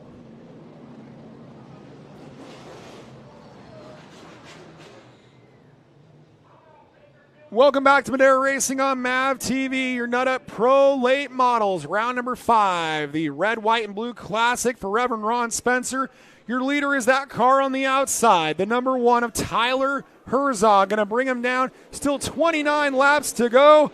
We are green here at Madera Speedway, Nut Up style into turn 1. Yeah, great restarts from our late models that time. Tyler Herzog, big run off the hill. Wow, that Herzog roofing Crown Homes entry and brings his cousin with him, that Blazer Switzlube. That is a slippery car tonight as he slips around the outside of the 07. Gloves off. The cousins are going to fight it out here, Stephen. Well, and what's impressive is Austin Herzog has not really been an outside car this year. He's been a bottom feeder, and he's making his way on the top of the 07 of Walbridge. But Walbridge is fighting back. That is an awfully strong car for the driver of the 07. Certainly is, but that turn 2 just seems if you get the drive off the hill, yellow is out. Matt Erickson in the wall in turn number 2. Yeah, Matt's got trouble down there with the 42. Don't know how hard he hit the wall or if he just stopped up against it, but the cautions come out and he may have had a mechanical and stopped it up against the wall. Nonetheless, cautions breed cautions. 2 laps into the second segment, 2 separate cautions. We'll restock the deck when we return here from Madera Racing on MAV TV. Well, how about that Raceland's Matt Erickson? We've seen this before with Matt have a problem. He looks like he's trying to roll the car. Maybe something is broken on that 42 car. Hey, for our YouTubers out there, we're 279. Love to get this to 300 by the finish of this race. See if we can pull out about 20 likes here real quick. If you haven't liked our telecast tonight, it's free. Brought to you by Mission Foods, 5150. And, of course, Nut Up and 805 beer. We'll have an icy cold 805 after the races tonight here at Madera. That awesome beer from Paso Robles. And somebody was saying about the Chevy pickup. What a sweet old blue pickup truck. Yes, that is a sweet old blue pickup truck as Matt Erickson gets pushed away. And it looks like that car has stopped again. So this is obviously a mechanical problem, although it looks like he's under power when he drove in here. So yeah, that's interesting. Yeah, it's very interesting what's going on with that 42 car. Well, the crew is waiting for him. Now, if he stopped for a tire, he would have a bit of an issue there with the officials. Sometimes you can get a penalty, and a lot of times if you get that penalty that costs you a lap or two, you're not allowed to get a lucky dog the rest of the night. But that's not what they're doing. They looked in the right front. You can see some damage on the right side. The tires are all white wall, but like you've noted, he's hit the front straightaway wall a few times. Jacob Smith, his junior late model driver, part of the crew helping. That's kind of cool to see. Yeah, they're rolling that. There's something, looks like maybe something in the right front wheel on this car of Matt Erickson's. Well, they got to get the wheel off to really find out. Sheldon Cooper maybe is one of the folks in there. They're running in wide now variety of people down there. Running in there now to see if they can get this wheel off the car and have a look what's going on with Matt Erickson's car. Of course, Rick Erickson's not down there because Rick is up in the spotter stand. He's going to roll with no changes, no adjustments hardly. And so interested to see what officials decide to do with the 42 of Matt Erickson, the cause of your caution. Looks like we've rolled forward to the 53rd lap, perhaps, for this one, unofficially. Okay, so, we're going to talk about drivers on here that are doing things and doing things up front. And we've talked about the Herzogs being good. We've talked about Jaden Walbridge. Yes, we talked about Matt Erickson. You start on the pole, and you're one of the winningest drivers here at Madera. It makes it easy to talk about him, but nonetheless, we'll see if he can still be a part of the story of this red, white, and blue classic before it's all said and done. Is the other thing too is what we talk about. We don't get to see what's going on the racetrack. We are looking at a monitor. So what we do is we look at the monitor and we announce off of what we see on the monitor. Every now and again, our eyes stray over yonder, which we're not supposed to do, but we're actually calling what is on the monitor. Yep. So what the producers put up there is what we'll be calling. Yep. We haven't seen a lot back further because tonight the action has been really good up in the top six. and now I think the complexion of this race is going to be quite different. So let's give you a quick look at how it runs. The 11 of Herzog is second alongside cousin Tyler on the outside. 07 Walbridge, 45 Aguirre, 21 Nascimento, 12 Keller, 22 Bradley Erickson, 41 Holden. You'll bring us back for MAV TV. Welcome back to Madera Racing on MAV TV. Ready for this restart after Matt Erickson had car issues. He has made his way to the back, but it's Cousins Herzog on the front row, Austin on the inside, the Crown Homes Herzog Roofing, cousin Tyler Herzog on the outside. Tyler again gets a big run off the hill, and here comes Racing Jason Aguirre. They did tire pressures and some other things at the break. The 45 Waterford Irrigation MTX Graphics Corbin Cash Car is coming alive, and Aguirre trying to win his first ever race on MAV TV. Aguirre making a move on the outside of Austin Herzog in what could be a pretty critical move as far as the points title goes as well. Fifth on points, Aguirre. Points leader Austin Herzog battling for second. They're side by side behind them with the 07 of Walbridge and Las Vegas's number 12 of Keller, who's the non-televised points leader. Top 5 are all under a blanket here at Madera. We talk about drivers being fast in certain sections of the racetrack. Looks like Tyler Herzog is good all around the racetrack. Racing Jason Aguirre is good off of turn 3, not so good off of turn number 4. You often see that. Different is the racetrack, different style of racetrack, but you do get that big run off the Mission Hill there. Now, earlier in the night, we heard that the outside was better in 1 and 2 than it was in 3 and 4 from our younger junior drivers. And I think that's continuing to be the case on the pros. I think that was a pretty good pickup there by you, Andy. And so we'll see if the 45 of Aguirre could claw towards Herzog. That is Tyler Herzog. Meanwhile, the junior graduates, there's a trio of them. Austin Herzog, Jaden Walbridge, and this guy, the 12, the wild child, Kyle Keller, in 5th. And Bubba Nascimento is in that battle right behind him as well. Not quite. He's trying to. He's been fighting Bradley Erickson this whole race for 6th. But I'm really interested to see Kyle Keller and his market improvement week after week in this series. Can he factor into this one and get his first MAV TV win? Well, time will tell. Here comes Kyle Keller now. Kyle Keller on the move, the Las Vegas, Nevada driver. But it is 1-2 for Tyler Herzog and Jason Aguirre. The 11 car has gone back a little bit now. Well, he's cleared that battle. Yep. The 11 of Herzog has cleared that battle. Open racetrack in front of him. I'm really interested to see if Austin Herzog can run down the top 2. Meanwhile, this is a nice battle. Unfamiliar to see that 07 on the outside. How will it respond? Yeah, stepped up the racetrack. Maybe he's seen that the track has widened out. Kyle Keller, been kind of a lonely night for that Battleborn racing team tonight. They really been kind of stuck back in that last part of the top 10, but it worked for him then. Right behind him, like you say, this is a whole bunch of former junior racers here with Herzog, Walbridge, Keller, Nascimento. We're 16 laps to go in this race. We saw Matt Erickson battling with one of his former teammates, Jay Juleson, on that speed shot there. But Austin Herzog really hasn't reeled in the top 2. He's had about 5 laps of open racetrack as we complete lap 65. And Frank is warning Matt Erickson and Jay Juleson to use their heads. So right now, with this time by, we're down to 14 to go. 14 to go for Tyler Herzog, Jason Aguirre, the 11 of Austin Herzog, 07 Walbridge, 12 of Keller, your top 5. Yeah, it's the top 5 right now. So Tyler Herzog in control of this event. For a while, Aguirre went up there and tried to mount a challenge. I wonder if Aguirre is just not backing it back and going to take a run. Doesn't want to use too much up here. He knows he's probably going to have to take the run around the outside.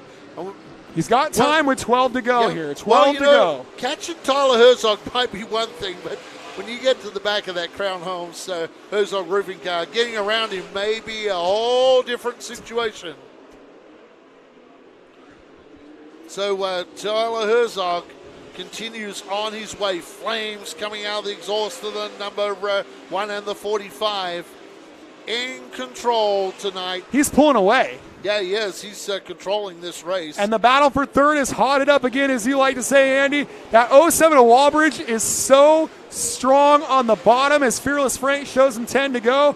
And the resilience of the 07 of Walbridge, this will be a nice night for him. He came into tonight 6th on points. He's going for third. Went upstairs a bit, back to the bottom, back to the top. That car is very drivable, top and bottom. Yeah, Herzog out there, and he want to try and remain the points here because right now Matt Erickson went to the back and is losing points. So Austin Herzog, every position tonight is going to be critical for him to keep maintaining his lead over Matt Erickson. This is a great battle between 2 young former junior drivers, just showing how our junior 5150 series really feeds into this late model series.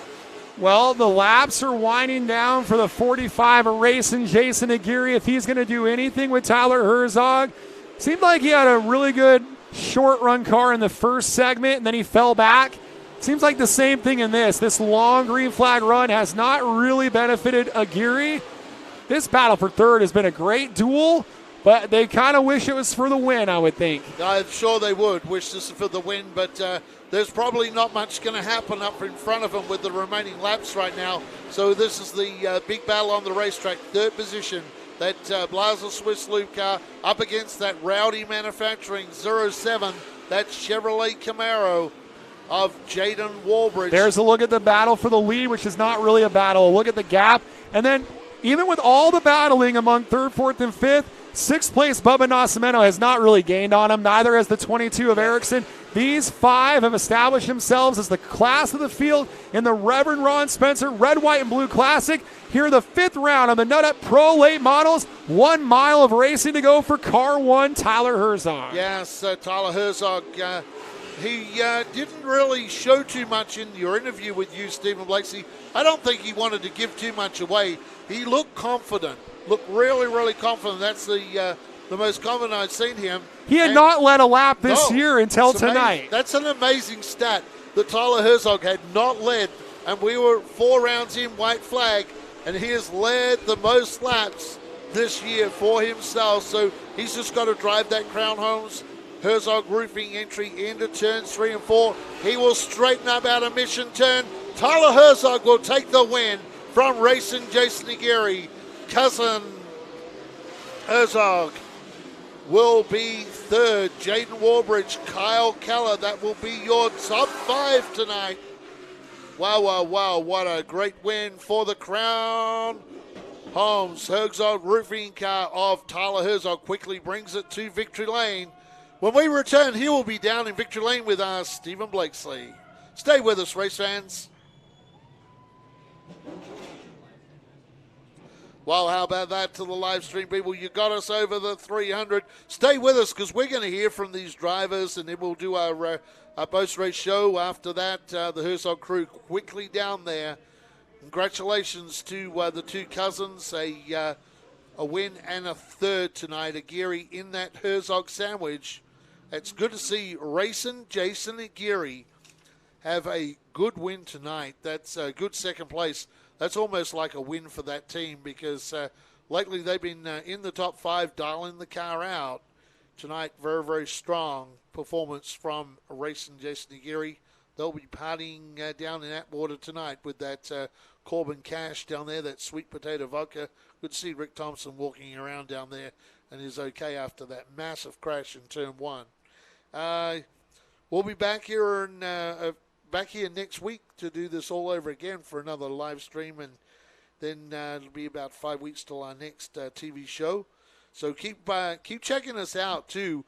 RaceMadera.com, Madera Speedway on Facebook, and of course Short Track TV on the YouTube.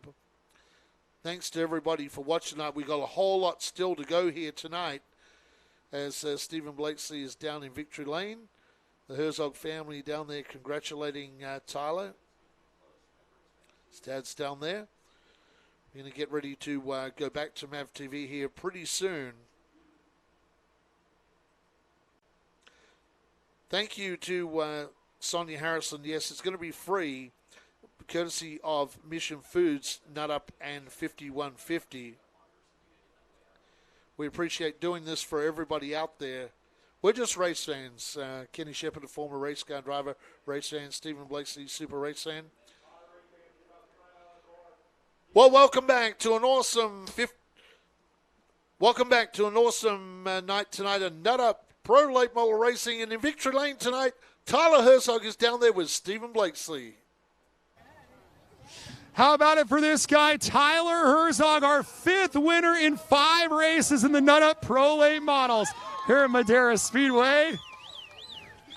And Tyler Herzog, step forward here so we can talk to you. Got the 5150 girls with the big trophy, big smile in Victory Lane. Car was stout in those second 30 laps there. What does it mean to you to be a winner in the Nut Up Pro Late Models on MAV TV? I'm just blessed in so many ways. God blesses me every day. Can't thank Ronnie enough. He killed it at spotting today.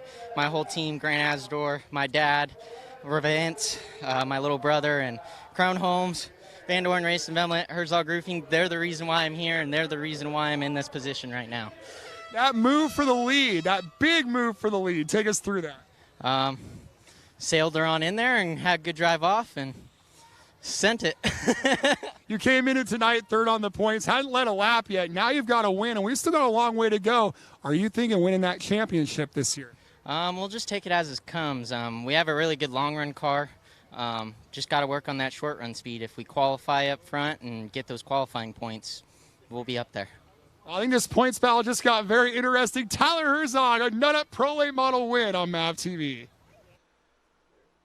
A great night tonight for Tyler Herzog and that whole Crown Homes Herzog roofing entry, doing a great job down there. And like Stephen Blakeslee said, hadn't led a lap coming in tonight. 5 different winners in 5 rounds of Nut-Up Pro Late Model Racing from Madera. That's incredible. Will we get 6 when we come back next round? That'll be pretty interesting as Stephen Blakeslee now moves into position down there. Here's with a smiling racing Jason Aguirre and a solid second place tonight for the Aguirre race team. Racing Jason Aguirre, second place here at Madera Speedway. How do you feel running second tonight? You know what? This is one of those nights where second feels pretty good. You know, we led it early and fell back to, I think, 5th, and to come back for second at the end, I'm pretty proud, you know. Proud of my fiancée, Michelle, for all her help, my cousin Manny and Gerardo and Sean Mulligan, Uncle Chuck, the legend here helping us out. And, you know, to come home second tonight, it's a great night for us. How tough is it to dial in a race car for these long runs? We haven't had a lot of that the last couple of years, but tonight there was a lot of that. Yeah, tonight was a long run, and, you know, I'm running brake fans, tire fans, engine fan, and I'm going back and forth on the radio talking about which fans I'm going to turn on, and we're making all kinds of decisions in there as far as what fan and what adjustment we're going to make. But, you know, that first 50, the long run got away from me, and so we prepared and used that as a little tool to get through this second half, and it worked out perfect. Worked out perfect. Second place tonight for racing Jason Aguirre. Still winless in this TV series, racing Jason Aguirre, but like I said, a big smile on his face. Second place tonight, like a win. And as his sponsor, Mark Tronoski, would say from MTFX Graphics, that's what we came for. And they got a good finish tonight, a good points night for racing Jason Aguirre. Started on the front row tonight. The guy that had a good night too going tonight finished behind racing Jason Aguirre, and he was the hard charger in the top 10 tonight, and that is the Blazer Swiss Lube car of Austin Herzog in third place. And here's with Stephen Blakeslee right now. Austin Herzog comes in here with the points lead, leaves with a third place finish in tonight's Red, White, and Blue Classic, and got free of that battling there in the closing laps, some open racetrack. Not quite able to run down the top 2. What else were you guys needing in car 11 tonight? We needed a bunch more turn in the center. We improved a little bit on the halfway break, but we kind of had to throw the kitchen sink at it. But I'm still so proud of my crew, thanking to Matt Eshelman, WDF Concrete, Blazer Swiss Lube, Richard Herzog Construction, my crew, my dad, everybody. They're just, you know, such an inspiration for me. So thank you to them. It was a good points night for us, so that's all I could ask for. It was a good points night. Fought off the 07, the 11 car, Austin Herzog, third place here at Madera.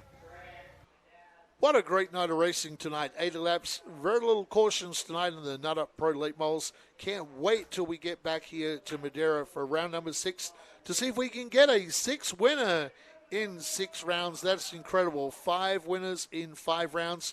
Tonight, 2 young Herzogs sandwiched a veteran in racing Jason Aguirre. A great night of racing on a warm night in Central California. On behalf of all our camera crew and all the crew that put this back together in the production room, Kenny Shepard, who steers the ship here, my broadcast partner, Stephen Blakeslee, I'm Outback Andy. We'll see you at the next Nut-Up Pro Late Model race here on MAV TV. Well, to all our YouTubers out there, don't have it.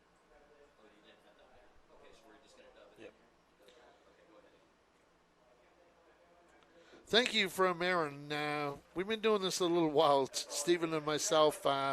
We go back to the days of Altamont where we, in 07 and 08, before it closed, that great venue, we used to call 100-lap late model races on a weekly basis together. We've called a lot of races all over and been here at Madera now for the been here for 7 years together from the start, and moved into the booth together when Ken Shepard made some changes and put us in the booth doing this more of a live feel. We used to do this where we would record it, go in the studio and voice it over. Now we just do this organically, and they chop it up and make it a great show on MAV TV for a 1 hour every Monday night. So keep watching on MAV TV every Monday night. Keep watching on Short Track TV on the YouTube. Once again, you can go to Madera Speedway on Facebook, racemadera.com. My broadcast partner is back with me. A great night of racing tonight. But I stole his headset.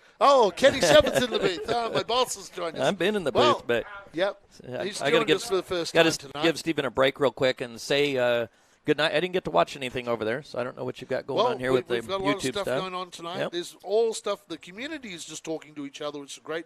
We hit the 300 likes, so thank you for that. We're getting some kind comments. I usually get to watch them, and then how about, I'm sure they're talking about 5 different winners and 5 races in this series. So competitive. And then a brand-new winner with Herzog. We've had brand-new winners this year. Jaden Walbridge knocking on the door. Jaden Walbridge is ready to knock one down. He's the winner of those last 2 first 50-lappers. But, yeah, what a cool night. How about this? Third on points coming into this tonight. Tyler Herzog had not led a lap till tonight. Well, but what did he do? He got it done on the outside. He got it done on the outside. So got it done. Jaden's going to have to learn something because he's been whipped twice on the outside in the second half when he just absolutely dominates the first half. Anyway, the reason I wanted to get on here real quick, I know you've talked about it, new equipment. This is a brand-new system. We're investing a ton of money to make our live stream product better for that community. We've got and you're kind of starting to see what we have on our MAV TV show, but we certainly had some issues. I've got these new controllers, and every time I would key the radio to tell the guys, the cameraman, where to move, it was triggering audio off and on is what was going on. So it was kicking cameras on, kicking them, and I decided not to just abandon it because I didn't want to throw the live stream out, so we stayed with it. So this is going to cause my editors a lot of heartache when we get back. But we've got an issue. We found it last night where the radios are triggering our controllers. So the folks back in Michigan that make these controllers, we've been emailing them, so it's going to be interesting, some red label parts. And next Saturday, I hope to use the same system again. You notice the ticker on the left-hand side was on during the juniors, and then it disappeared. Our internet went down. It's like, what in the world? I mean, this is the whole internet coming into this. We actually use bonded cell, but the internet went down with that. So hopefully we can get all this stuff straightened out so our live stream looks like the rest of them. Lost the live stream for for Race Monitor tonight. So how about racing Jason Aguirre tonight? Veteran here. Where's the comments? I want to see the comments. You're hiding them from me. I don't even get to see them. Has not won a race here in a TV series at Madera. Well, how about that? 3 champions on the podium. You've got 2 Madera late model champions, Jason Aguirre and Tyler Herzog, and then Austin Herzog being a TV champion. So what a fun night for everyone. So anyway, we've got a ton of work to do, tear all this stuff down, and go diagnose and make our system better. So maybe racing Jason Aguirre will be our 6th winner for the year because he looked tonight as how about Jaden Walbridge again, like I said. Yep. So there's 2 right there that were in the front, led laps tonight, or were both led laps. So we could have 7 winners in 7 races? That'd be really cool. Yep. Going in the end. For a 9-race series. All right, I'm going to let you close out here. Fans, thank you for joining us on Short Track TV. Thank you for all the support. We love this short track racing. And so at the end of the night, I tend to jump over here with Andy. It'll be you and I on the call next Saturday night. Yep. So I'll get to run. And just like the replay, I don't know if people picked up on it, but on the replay, I couldn't get the audio to shut off. So if that was noisy, I apologize. And my radio kept triggering it back on. So we're going to work that out. It'll be really cool when we get it all going. So thank you guys for watching on Short Track TV. Like the guys say, make sure you support the brands that support our sport. Nut Up, Mission Foods, 5150. That's the big 3. Take care of them, and we'll keep giving you these free live streams. Thank you guys so much. Andy, take it from here. I'm going to shut things down. Yeah, I want to thank everybody quickly. Peter Hodges from Newcastle, Australia. Yes, thanks for watching. Amon fan. Hey, if you want to make it out to Madera, make sure you hit me up on Facebook, Outback Andy on Facebook. If you make it here to Madera, I'll make sure we give you a decent tour of the property here, and you'll get looked after when you come to Madera Speedway. So, if you make it out here, any of our race fans from anywhere, if you make it out here, just hit us up, and we'll make sure that we give you a little tour around here of the racetrack. And it's a great venue, and there's usually practice on a Friday night before the racing, so you can come out and look at the practice. So, thank you very much for everybody for tuning in tonight. On behalf of Kenny Shepherd, all of our crew, all of the drivers, their crews, my broadcast partner, Stephen Blakesley, I'm Outback Andy. We'll see you at the next live stream, brought to you by 5150 Nut Up and Mission Foods from Madera Speedway, Madera, California. Good night, race fans.